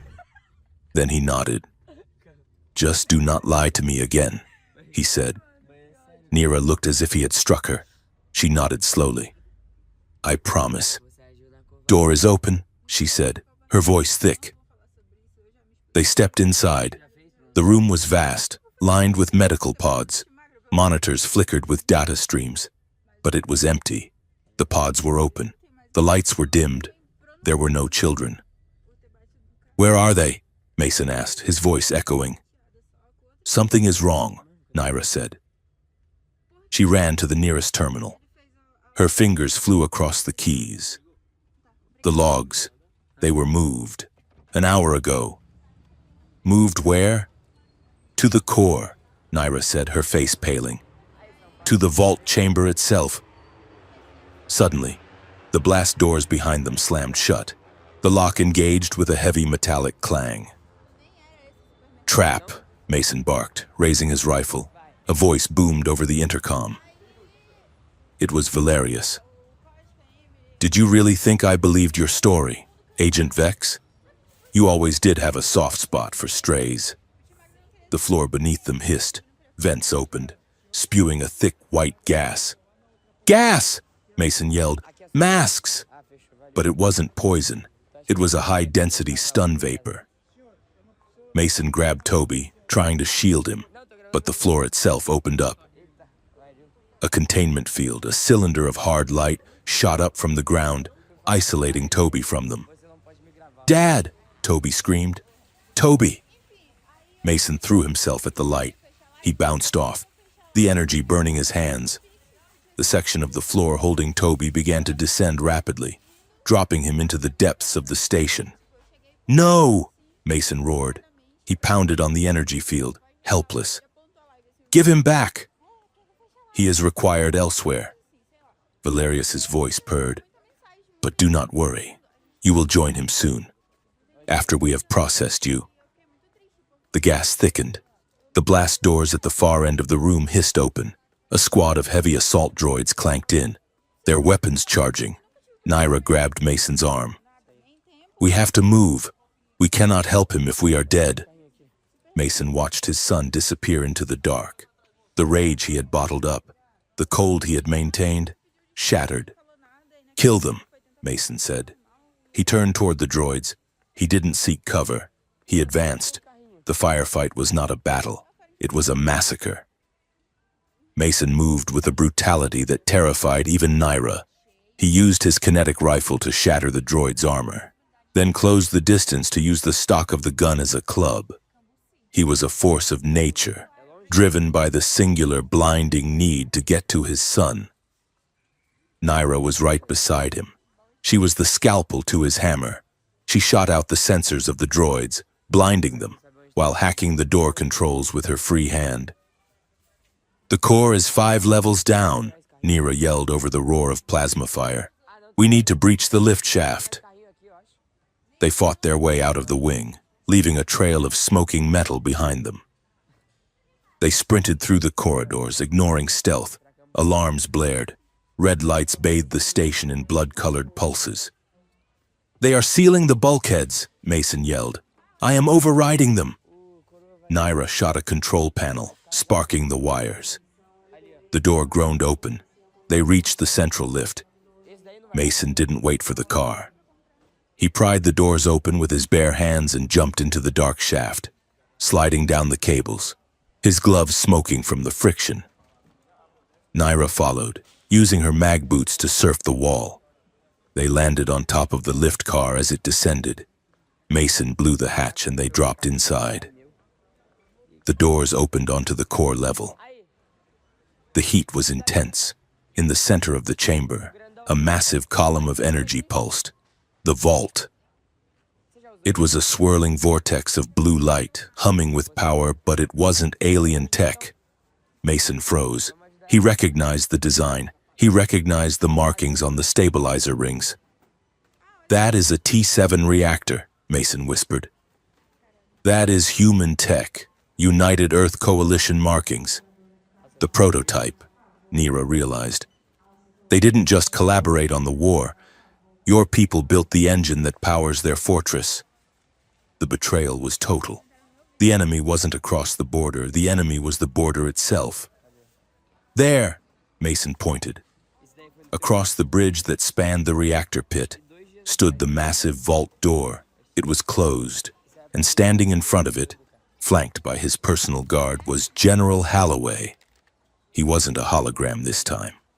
He was there, in the flesh, wearing his dress uniform, looking every inch the hero he pretended to be. He smiled as Mason and Naira stepped onto the bridge, bloodied, battered, and breathing hard. "Captain Crow," Halloway called out, his voice echoing over the hum of the reactor. "You are late. The ceremony is about to begin." Mason raised his gun. "Where is he?" "Inside." Halloway gestured to the sealed vault door. "He is fulfilling his destiny. And you are just in time to write the final chapter of your legend." Mason looked at the door. His son was in there. The machine was in there. He looked at Halloway. "Part 4 is over." "General," Mason said, racking the slide of his weapon. "Now we start the ending." The heat rising from the reactor core was a physical weight, pressing against the chest like a heavy hand. The air smelled of ozone, burnt circuitry, and the metallic tang of betrayal. General Marcus Holloway stood on the obsidian bridge spanning the chasm, his dress uniform pristine, the medals on his chest catching the blue pulse of the T-7 reactor below. He did not look like a man caught in a crime. He looked like a man conducting an orchestra. "Welcome to the engine room of history, Captain," Holloway said. His voice was amplified by the acoustics of the vast chamber, rolling over the hum of the stolen technology. Mason Crow stood 10 meters away, his breathing ragged, his armor scorched black from the battle in the lift shaft. Beside him, Nira Vex was a statue of tension, her plasma pistol leveled at the general's heart. "Step away from the door," Mason said. His voice was low, a rumble of thunder before the strike. "Give me my son." Holloway smiled, a thin, patient expression that Mason had once mistaken for leadership. "You are looking at this through the wrong lens, Mason. You see a kidnapping. I see logistics. You are working with them," Mason said, gesturing to the alien guards flanking the general. "You engineered the raids, the colony attacks, the blackouts." "Collaborated?" Holloway corrected gently. "The galaxy is a complex place. Resources are finite. The fortress lords understand that. We understand that. To keep the economy flowing, to keep the defense budgets approved, we need a threat. We need a war that never quite ends, but never quite kills us all. It is a delicate balance, a marketplace of managed aggression." "You killed my friends," Mason said, stepping forward. "Unit 4, the ambush at Sector 9. You sent them to die." "I spent them," Holloway said, his tone devoid of apology. "Like currency, to buy stability." He walked slowly toward the edge of the bridge, looking down into the blue fire of the core. "And you, Mason, you are the most valuable asset of all, the grieving father, the unstoppable soldier. Do you know why you are a hero? Do you know why your face is on every screen from Earth to the Rim?" Mason gripped his weapon tighter. "Because we wrote you that way," Holloway said. "We needed a narrative. The human soldier father single-handedly destroyed the enemy fortress. It is a perfect headline. It sells bonds. It drives recruitment. We wrote the story before you even left the ground. All you had to do was play your part and die gloriously in the attempt." "I am not dying," Mason growled. "And I am not playing your part." "No," Holloway sighed. "You are going off script. It is disappointing." He turned his gaze to Nira. The general's eyes assessed her with a cold, appreciative calculation. "And you must be Agent Vex," Holloway said.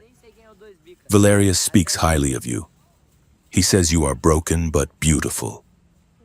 Nira didn't flinch. "Valerius talks too much."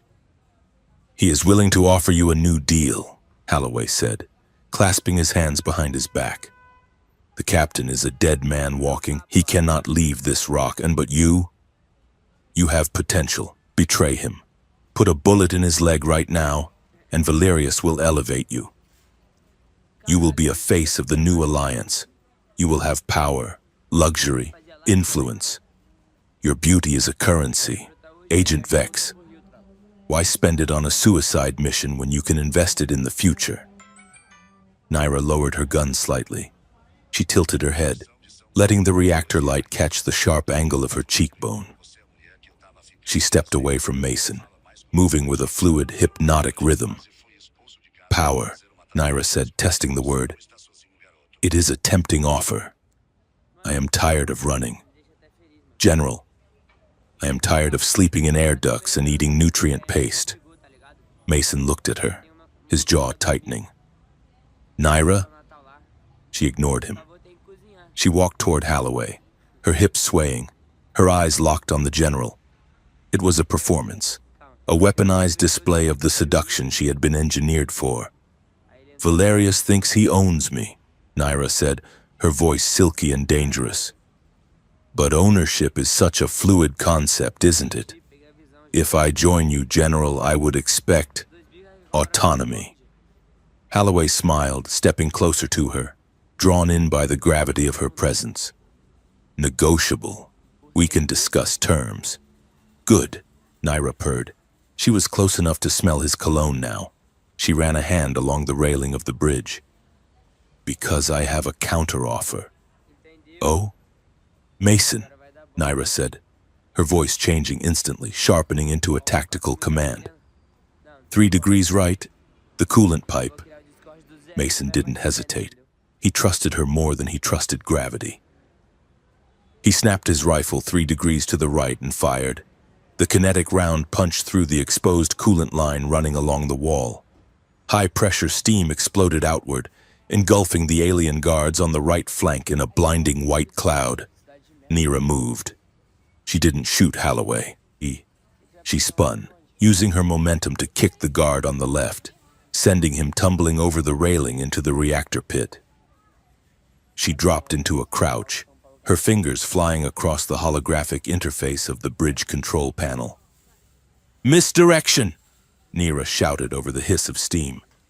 The first rule of beauty, General, make them look at the face so they do not see the hands. Holloway stumbled back, coughing, waving the steam away. Kill them! Seal the vault! I am locking the sequence, Naira yelled. Mason, cover me! Mason opened fire, suppressing the guards emerging from the smoke. What are they doing to him? What is in the vault? Holloway laughed, a harsh barking sound. He retreated behind a heavy blast shield. You think you can save him? Holloway shouted. He is not a boy anymore, Captain. He is a component. The general hit a button on his command gauntlet. Above the vault door, a massive screen flickered to life. It showed the interior of the chamber. Toby was strapped into a chair that looked like a throne of chrome and wire. His head was encased in a helmet of pulsating light. His eyes were open, but they were blank, staring at nothing. The vault hymn is not just data, Holloway's voice boomed. It is a living encryption. It shifts every second. No computer can crack it. We need a biological processor, a mind capable of infinite adaptation. Mason felt his blood turn to ice. What did you do to him? We are imprinting the neural pattern of the fortress onto his cortex, Holloway explained. He will become the eternal key. He will live. Mason. He will live for 100 years, but he will not be Toby. He will be the vault. He will be the lock that keeps our secrets safe forever. He is 7 years old, Mason roared. He is infrastructure. Holloway screamed back. Something inside Mason broke. It wasn't a loud break. It wasn't a scream of rage. It was the sound of a bolt sliding home in a rifle. The chaotic, terrified father vanished. In his place stood the soldier who had survived 1,000 drop zones. The fear was gone. The hesitation was gone. There was only target acquisition. Naira, Mason said. His voice was terrifyingly calm. Open the channel. What? Naira looked up from the panel. The hymn, Mason said. You have the fragment we stole. Upload it. Now. It will trigger a sector-wide alert, Naira warned. They will lock down the entire fortress and we will be trapped. Do it, Mason ordered. Naira slammed her hand onto the console. Uploading. The data stream from her wrist comp spiked into the fortress network. The fragment of the vault hymn, the proof of the conspiracy, the audio of Holloway's betrayal, blasted out on every frequency. It hit the public comms networks. It hit the news feeds. It hit the personal devices of every soldier and civilian in the sector. What have you done?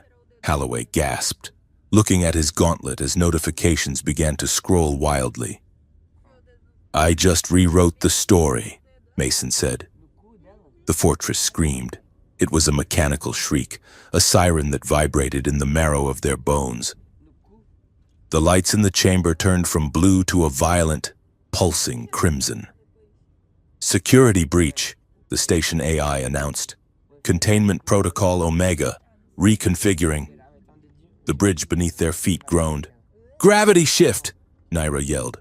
"Hold on!" The artificial gravity generators slammed into defensive mode. Down became sideways. The bridge twisted, tilting 90 degrees. Mason slammed into the railing, his boots scrabbling for purchase. Holloway slid away, disappearing into the shadows of the upper gantry. "The hallway," Naira pointed. "It is moving." The architecture of the fortress was alive. The corridor leading to the vault was detaching, rotating like the tumblers of a giant lock. Walls became floors. Ceilings became sheer drops. "We have to get to the door before it seals off," Mason yelled. He pulled himself up the railing, which was now a ladder. "Move!" They climbed. It was a nightmare ascent through a world that kept changing the rules. Drones dropped from the ceiling, sleek silver spheres that emitted a haunting melodic chime as they acquired targets. "Singing drones!" Naira called out, firing her plasma pistol at a cluster of them. "Do not let them complete the song. If they harmonize, they detonate." Mason swung his rifle, blasting a drone out of the air. It shattered with a discordant screech. "Cover me!" Mason vaulted over a shifting plate of metal.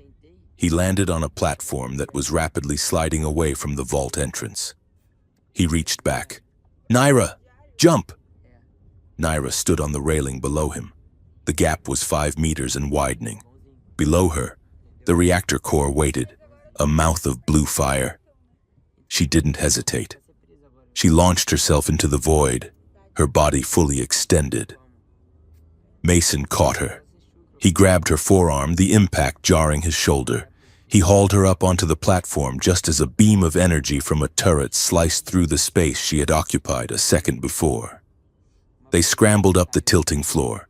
The drones swarmed around them, their musical targeting tones building to a crescendo. "Musical accompaniment to our death," Naira panted, reloading her weapon. "How thoughtful. Less music, more shooting." Mason grunted. An explosion rocked the platform. A drone had harmonized and detonated against the blast shield. Shrapnel sprayed the air. Naira cried out, stumbling. She went down hard, clutching her side. "Naira!" Mason dropped his rifle. He fell to his knees beside her, his hands frantic. "Where are you hit? Show me!" She was curled up, her face pressed against the cold metal.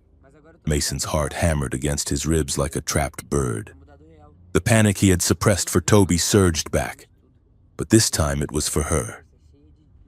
He saw the universe without her in it, and it looked like a black hole, cold, empty, and meaningless. "Naira, look at me!" Mason shouted, pulling her shoulder. "I can fix it. I have med gel. Just look at me." She rolled over. She wasn't bleeding. She was wincing, rubbing her hip. "I am fine," she wheezed. "I landed on my spare ammo clip. That is going to leave a bruise the size of a planet." Mason stared at her. He didn't let go of her shoulders, and he was breathing hard, his eyes wide, searching her face for any sign of deception. "You are okay," he whispered. "I am okay," she said. She looked at him. She saw the raw terror in his eyes. It wasn't the look of a soldier losing an asset. It was the look of a man losing his heart. "Mason," she said softly, "you are crushing my armor." "I thought I lost you," Mason said. The words came out rough, unpolished. "I do not want a universe where you die, Vex. I do not want to be in it." The battle raged around them, the drones singing, the station groaning. But for a second, there was silence. Naira stared at him. Her eyes softened, the hard shell of the spy melting away. A smile, crooked and genuine, touched her lips. "Careful, soldier," she said, her voice trembling slightly.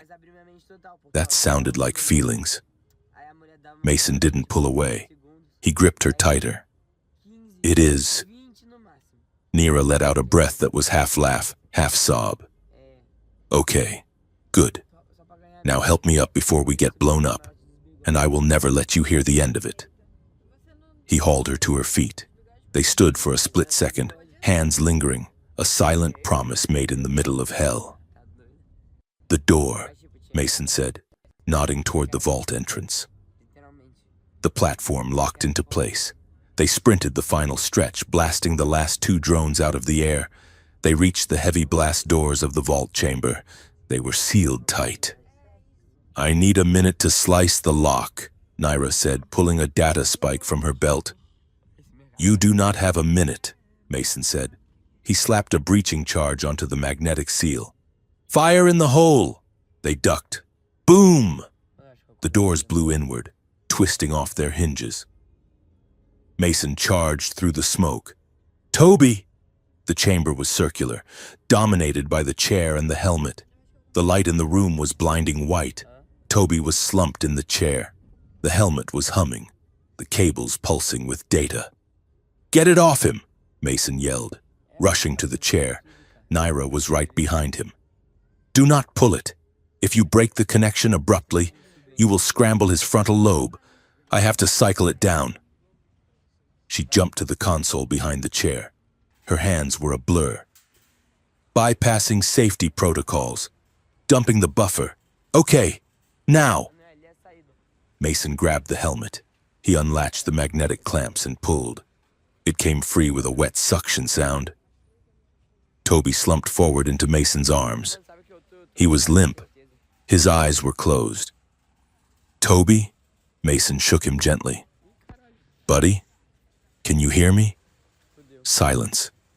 Mason looked at Naira, panic rising in his throat. He is not waking up. Naira checked the boy's pulse. His heart is beating. The interface. It was heavy. Mason. He is in shock. Slowly, Toby's eyelids fluttered. He groaned.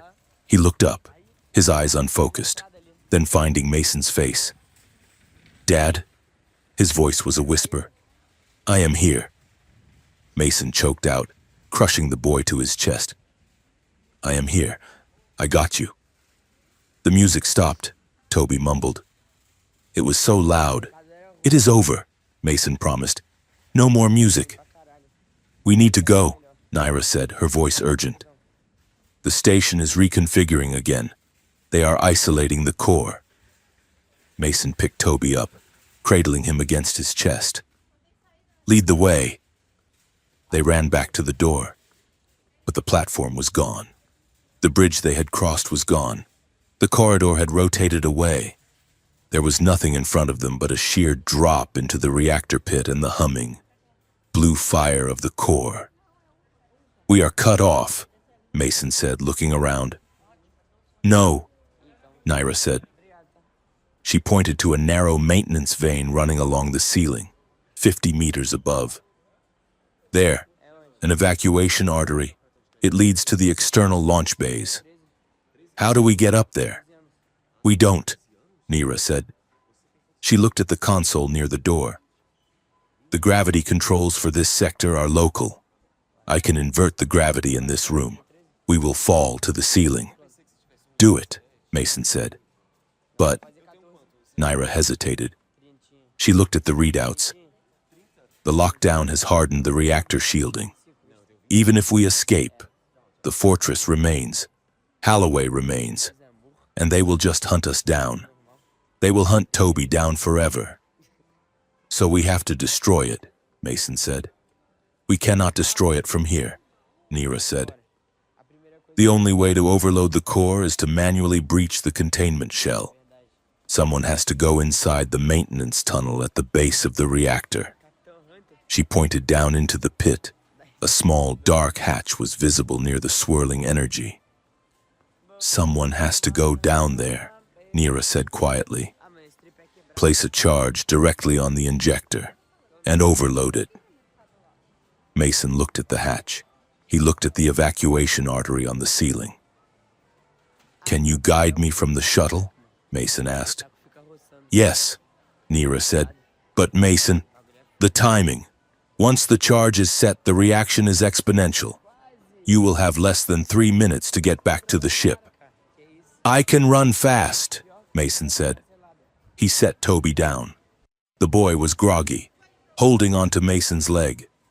Naira, Mason said, untake him. Invert the gravity, get him to the ship. I will go to the core. No, Toby cried out, grabbing Mason's hand. Dad, no, you said we go together. Buddy, listen to me. Mason knelt down. I have to stop the bad guys. I have to make sure they never come for you again. I am not leaving you. Toby sobbed. Mason looked at Naira. Take him. Naira stepped forward. She looked at Mason. She wanted to argue. She wanted to fight him. She wanted to stay and burn with him. But she looked at the boy. Protecting your child, Naira said, her voice thick with emotion. Sometimes means trusting someone else with your heart. Mason nodded. He took Toby's hand and placed it in Naira's. Take care of my heart, Mason said. Toby looked at Naira. He looked at his dad. He wiped his nose on his sleeve. She is on our team, Toby said, his voice small but sure. Yeah, Mason said, standing up. She is... Mason turned away. He couldn't look at them, or he would never leave. He walked to the edge of the pit. He began to strip off his broken armor. He scavenged plates from the destroyed heavy droids, thick, heat-resistant alloys. He strapped them to his chest and arms with magnetic tape. He looked like a knight made of scrap metal. He took the last high-explosive charge from his pack. He primed it. Go, Mason ordered. Naira typed the command. Gravity inverting in 3, 2.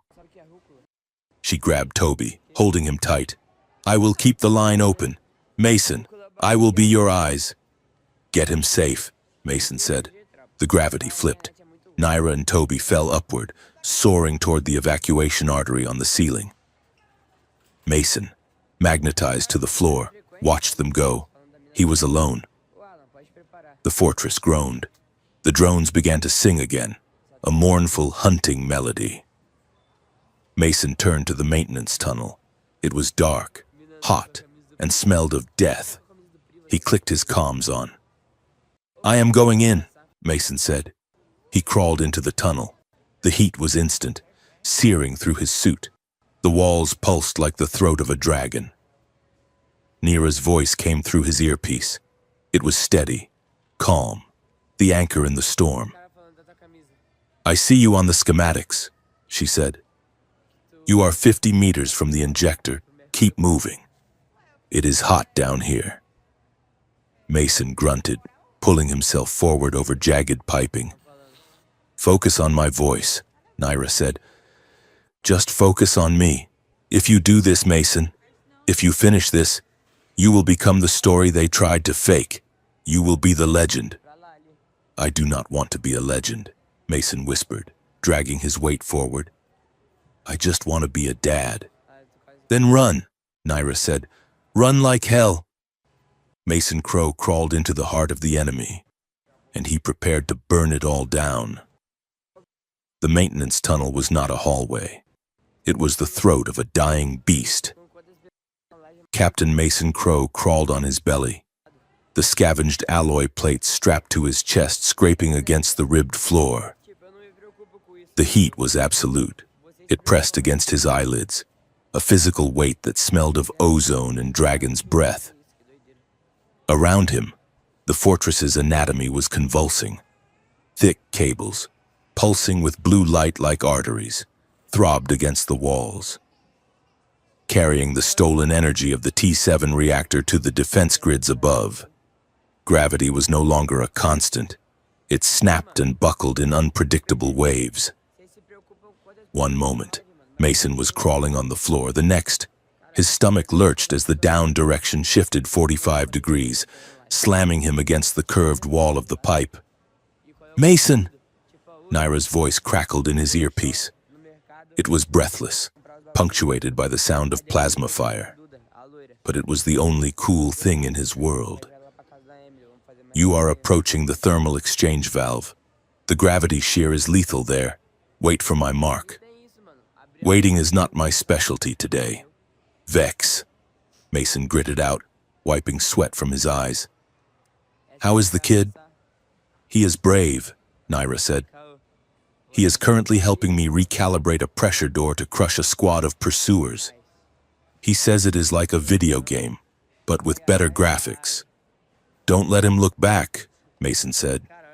I never let him look back, Naira replied. High above the reactor pit, in the evacuation artery, Naira Vex was fighting a war on two fronts. She had Toby tucked behind a bulkhead, his small hands clutching the strap of her pack. Ahead of them, the corridor was swarming with Fortress security drones and elite shock troopers. Duck, Naira yelled. Toby dropped flat. Naira fired 3 precise shots from her plasma pistol, scorching the sensors of the lead drone. She didn't have the firepower to kill them all, so she had to use the environment. She slapped a control panel. Rook, now! Initiating psychological warfare. The AI chirped happily. Suddenly, the Fortress's internal address system, which usually barked alarms or propaganda, crackled with static. Then, a jaunty up-tempo synth-pop track began to blare at maximum volume. Attention valued employees, Rook's voice boomed, mimicking a cheerful corporate wellness instructor. Productivity is down. Remember, a happy drone is an efficient drone. Let's do some jumping jacks. The shock troopers stumbled. The sheer absurdity of the audio assault broke their tactical rhythm. One guard looked up, confused, just long enough for Naira to shoot out the gravity stabilizer above his head. He floated helplessly toward the ceiling, flailing. That was funny, Toby yelled over the music. Humor is a tactical asset, Naira said, grabbing his hand. Move! She guided him through the chaos. Her mind split between the firefight in front of her and the schematic of the maintenance tunnel where Mason was crawling toward the sun. Mason kicked open the grate at the end of the tunnel and dropped into the core chamber. It was a cathedral of energy. The space was vast, a sphere of polished obsidian and chrome. In the center, suspended by magnetic fields, roared the T-7 prototype, a blinding, swirling star of blue fire that had been ripped from human space and fused with the alien architecture. Standing between Mason and the injector port were 4 members of the Praetorian Guard. They were 7 feet tall, encased in gold-plated power armor, wielding energy pikes that hummed with lethal voltage. They turned as Mason landed. They didn't speak. They charged. Mason didn't have power armor. He had scraps of metal taped to his flight suit and a single kinetic rifle. But he had momentum. Gravity is fluid, Mason whispered to himself, echoing Naira's lesson. The lead Praetorian lunged, the pike aiming for Mason's chest. Mason didn't block. He slid. He hit a localized gravity node on the floor with the butt of his rifle. The gravity in that 3-meter square inverted instantly. The Praetorian, expecting resistance, found himself falling upward. He slammed into the ceiling plates with a sickening crunch. Mason rolled, coming up on one knee. The second guard fired a plasma bolt. Mason raised his left arm, angling the thick, reflective plating he had scavenged from the droids. The plasma splashed against the alloy, deflecting sideways, straight into the chest of the third guard. 2 down, Mason growled. The final guard, the captain, roared and activated a suppression field, making the air thick and heavy like molasses. Mason felt his limbs turn to lead. He couldn't run. The guard raised a massive warhammer, preparing to crush him. Mason reached into his belt.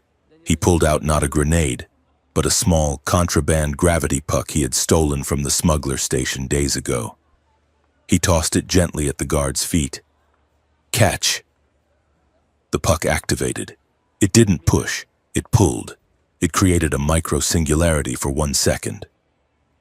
The guard's armored legs were sucked together with magnetic force, clanging loudly. He toppled over like a statue. Mason stepped forward, placed the barrel of his rifle against the guard's helmet. and fired a single EMP round. The armor seized and locked. The guard was trapped in his own suit. Mason stepped over him. He walked toward the injector port. "Captain Crow!" The voice was ragged. Mason turned. General Holloway limped out from the shadows of the maintenance gantry. He was a ruin of a man, his dress uniform torn, his face bloodied from the fall, one arm hanging useless at his side. But he was holding a pistol. "Stop!" Holloway wheezed. "You do not know what you are doing. If you destroy this core, the economic fallout, the markets will collapse." Mason stared at him. "You are talking about markets. I am talking about my son." "I can make you rich," Holloway begged, raising the gun with a trembling hand. "I can rewrite the story again. We can say you were a double agent. We can say you saved the galaxy for us." "You still think I want to be the hero," Mason said, walking toward him. "Stay back," Holloway shouted. "I made you, I own you." "You wrote a headline," Mason said. You didn't write the man." Holloway fired. The shot went wide, sparking off the reactor casing. Mason didn't shoot back. He closed the distance in 2 strides. He knocked the pistol from Holloway's hand with a sharp chop. He grabbed the general by the lapels and slammed him against the railing. For a second, the urge to throw him into the blue fire was overwhelming. It burned in Mason's gut, the need to end the man who had stolen Toby's childhood. But then he remembered Naira's voice. Rage is loud. Mason looked at Holloway's terrified eyes. "I am not you," Mason said. "I do not spend people." He punched Holloway once, a clean, precise hook to the jaw. The general crumpled to the deck, unconscious. Mason turned his back on him. He walked to the reactor injector. He placed the high explosive charge directly onto the fuel intake. "Naira," Mason said into the comms. "Charge set. I am ready to blow it." "Copy that," Naira said. She was standing at the entrance to the evacuation artery, a long, tubular umbilical that led to the outer pod bays. "Toby is in the airlock. We are almost clear." She shoved Toby into the round chamber of the escape pod access. "Get in the pod, Toby," she ordered. "Strap in. Do not touch the red buttons." "Where are you going?" Toby asked, freezing halfway through the hatch. "I have to seal the door from this side," Naira said. "The lockdown corrupted the automatic sequence." It was a lie. The sequence wasn't corrupted. The fortress was venting the atmosphere in the corridor to stop them. The blast doors were coming down. If she stepped into the airlock with him, the outer door wouldn't cycle fast enough before the depressurization hit. One of them had to hold the manual override lever down to keep the inner seal intact while the pod prepped. "No!" Toby yelled. "Come on! Go!" Naira slammed her hand on the panel. The inner door hissed shut, separating them. Through the thick glass, she saw Toby pounding on the window, his mouth forming her name. Naira leaned her forehead against the glass. "Be brave," she whispered. She turned around. The blast door at the end of the corridor was buckling under the blows of a plasma ram. The enemy was coming. She was trapped in the corridor between the airlock and the soldiers. "Naira?" Mason's voice was sharp in her ear. "Why is Toby crying? I can hear him." Naira pulled her pistol. She checked the charge. Low. "He is scared of the launch." Naira lied, her voice shaking but clear. "He is safe. Mason, he is in the pod." "Where are you?" Mason asked. "I am checking the trackers. You are not in the pod." Naira closed her eyes. "The door jammed. I had to stay on the line to cycle it." "I am coming," Mason said immediately. "Do not launch. I am coming back." "No," Naira shouted. "Mason, listen to me. The enemy is breaching my position. If you leave the core now, they will disarm the charge. Everything we did, it will be for nothing." They will take Toby back. I am not leaving you behind, Mason roared. You have to, Nira said. Tears pricked her eyes, hot and unfamiliar. Finish it, Mason. End it, or it never ends. Nira, do it, she screamed. Be the father he needs. Blow the damn core. Silence stretched across the comms, heavy and terrible. I will come back for you, Mason said. His voice was broken, raw. Nira smiled sadly. She watched the blast door begin to glow orange as the plasma ram cut through. She didn't believe in rescue. She believed in statistics, and the statistics said she was dead. I want to be found, she whispered. Then she cut the link.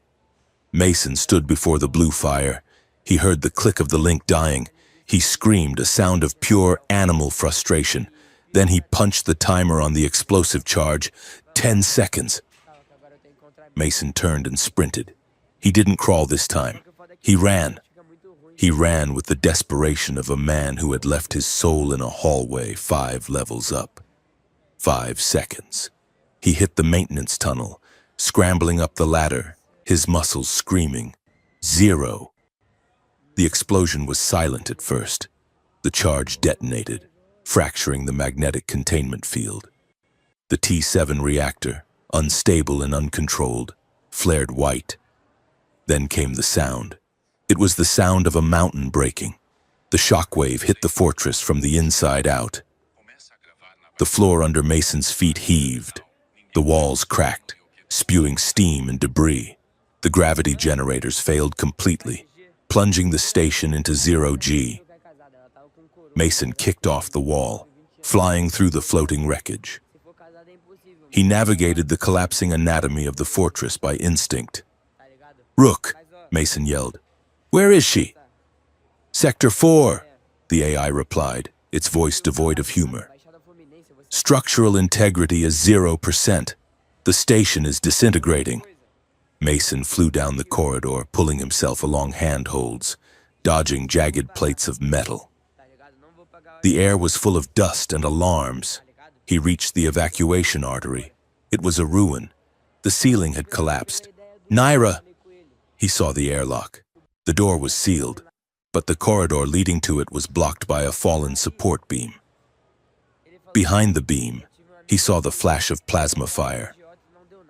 Nira was crouched behind a crate, pinned down by the 3 soldiers who had breached the door. She was out of ammo. She was holding a knife. Mason didn't slow down. He didn't think. He fired his last grapple line, hooking the fallen beam. He activated the winch on his belt, using his momentum to swing around the obstacle like a wrecking ball. He slammed into the first soldier, boots first, crushing him against the wall. He grabbed the second soldier's rifle, wrenched it free, and clubbed him down. The third soldier turned. Mason didn't have a weapon ready. He head-butted the alien, the impact cracking his own visor. The soldier fell. Mason stood there, heaving, blood running down his face. Nira looked up from behind the crate.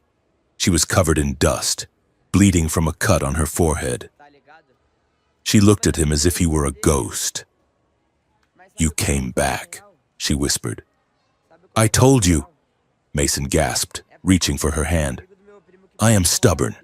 The floor groaned. A massive fissure opened up beneath them, revealing the vacuum of space and the expanding fireball of the core below. Move, Mason yelled. He pulled her toward the airlock. He smashed the manual release. The door hissed open.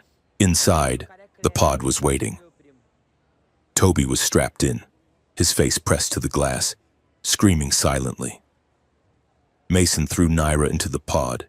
He dove in after her. Launch! Mason hit the big red button. The explosive bolts fired. The pod shot away from the fortress just as the asteroid cracked in half. Through the rear viewport, they watched the end of Fortress Ethelgard. It didn't just explode, it bloomed. The reactor overload created a sphere of pure white energy that expanded in silence, consuming the rock, the metal, the rings of knives, and the lies. It was a flower of fire planting itself in the void. Mason sat on the floor of the pod, his back against the bulkhead. He was bruised, burnt, and bleeding. Naira sat opposite him. She was staring at the fire. Then she looked at him.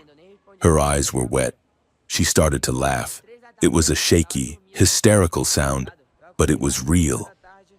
"Single-handedly, huh?" she choked out, wiping blood from her lip. Mason looked at the destruction. He looked at Toby, who had unbuckled and was clinging to his arm. He looked at the woman who had kidnapped his son and then saved his soul. "Yeah," Mason rasped, a bitter, exhausted smile touching his face. "They wrote it before I earned it." Rook's voice came over the pod speakers. "Correction. The headline failed to mention the sarcastic AI and the alien spy. I will be filing a complaint with the editor." Nira leaned her head back and closed her eyes. Mason reached out and took her hand. She squeezed it back, hard. The aftermath was not a parade. It was a quiet revolution. Naira had uploaded the full Vault hymn to the public networks before the station died. The file had spread like a virus, unstoppable and lethal to the infection it targeted. Across a dozen systems, on screens, in spaceports, in living rooms, and on street corners, humans and aliens watched. They saw the receipts. They heard the recordings. They saw General Halloway and the Fortress Lords toasting to their profits while soldiers died. Riots didn't start immediately. First came the silence of betrayal. Then came the noise. Governments fell. High commands were purged. The war didn't end overnight, but the engine that drove it, the profit machine, was smashed. 2 days later, the stolen escape pod was docked with a larger, neutral freighter on the edge of the outer rim. Mason stood in the observation bay, looking out at the stars. Toby was asleep on a bench nearby, clutching a toy starship that Naira had repaired for him. Nira walked in. She was wearing civilian clothes, a loose tunic and trousers. She looked different without the armor. Smaller, perhaps, but more real. "The news feeds are calling you a savior," Nira said, standing beside him. "And a terrorist. It depends on which channel you watch." "I am retired," Mason said. "They can call me whatever they want." He turned to her. "What about you?" Nira looked at her reflection in the glass. "The fortress is gone, my handler is gone, I have no orders. I have no mission." "You have a choice," Mason said. Nira looked at him, surprised. "A choice?"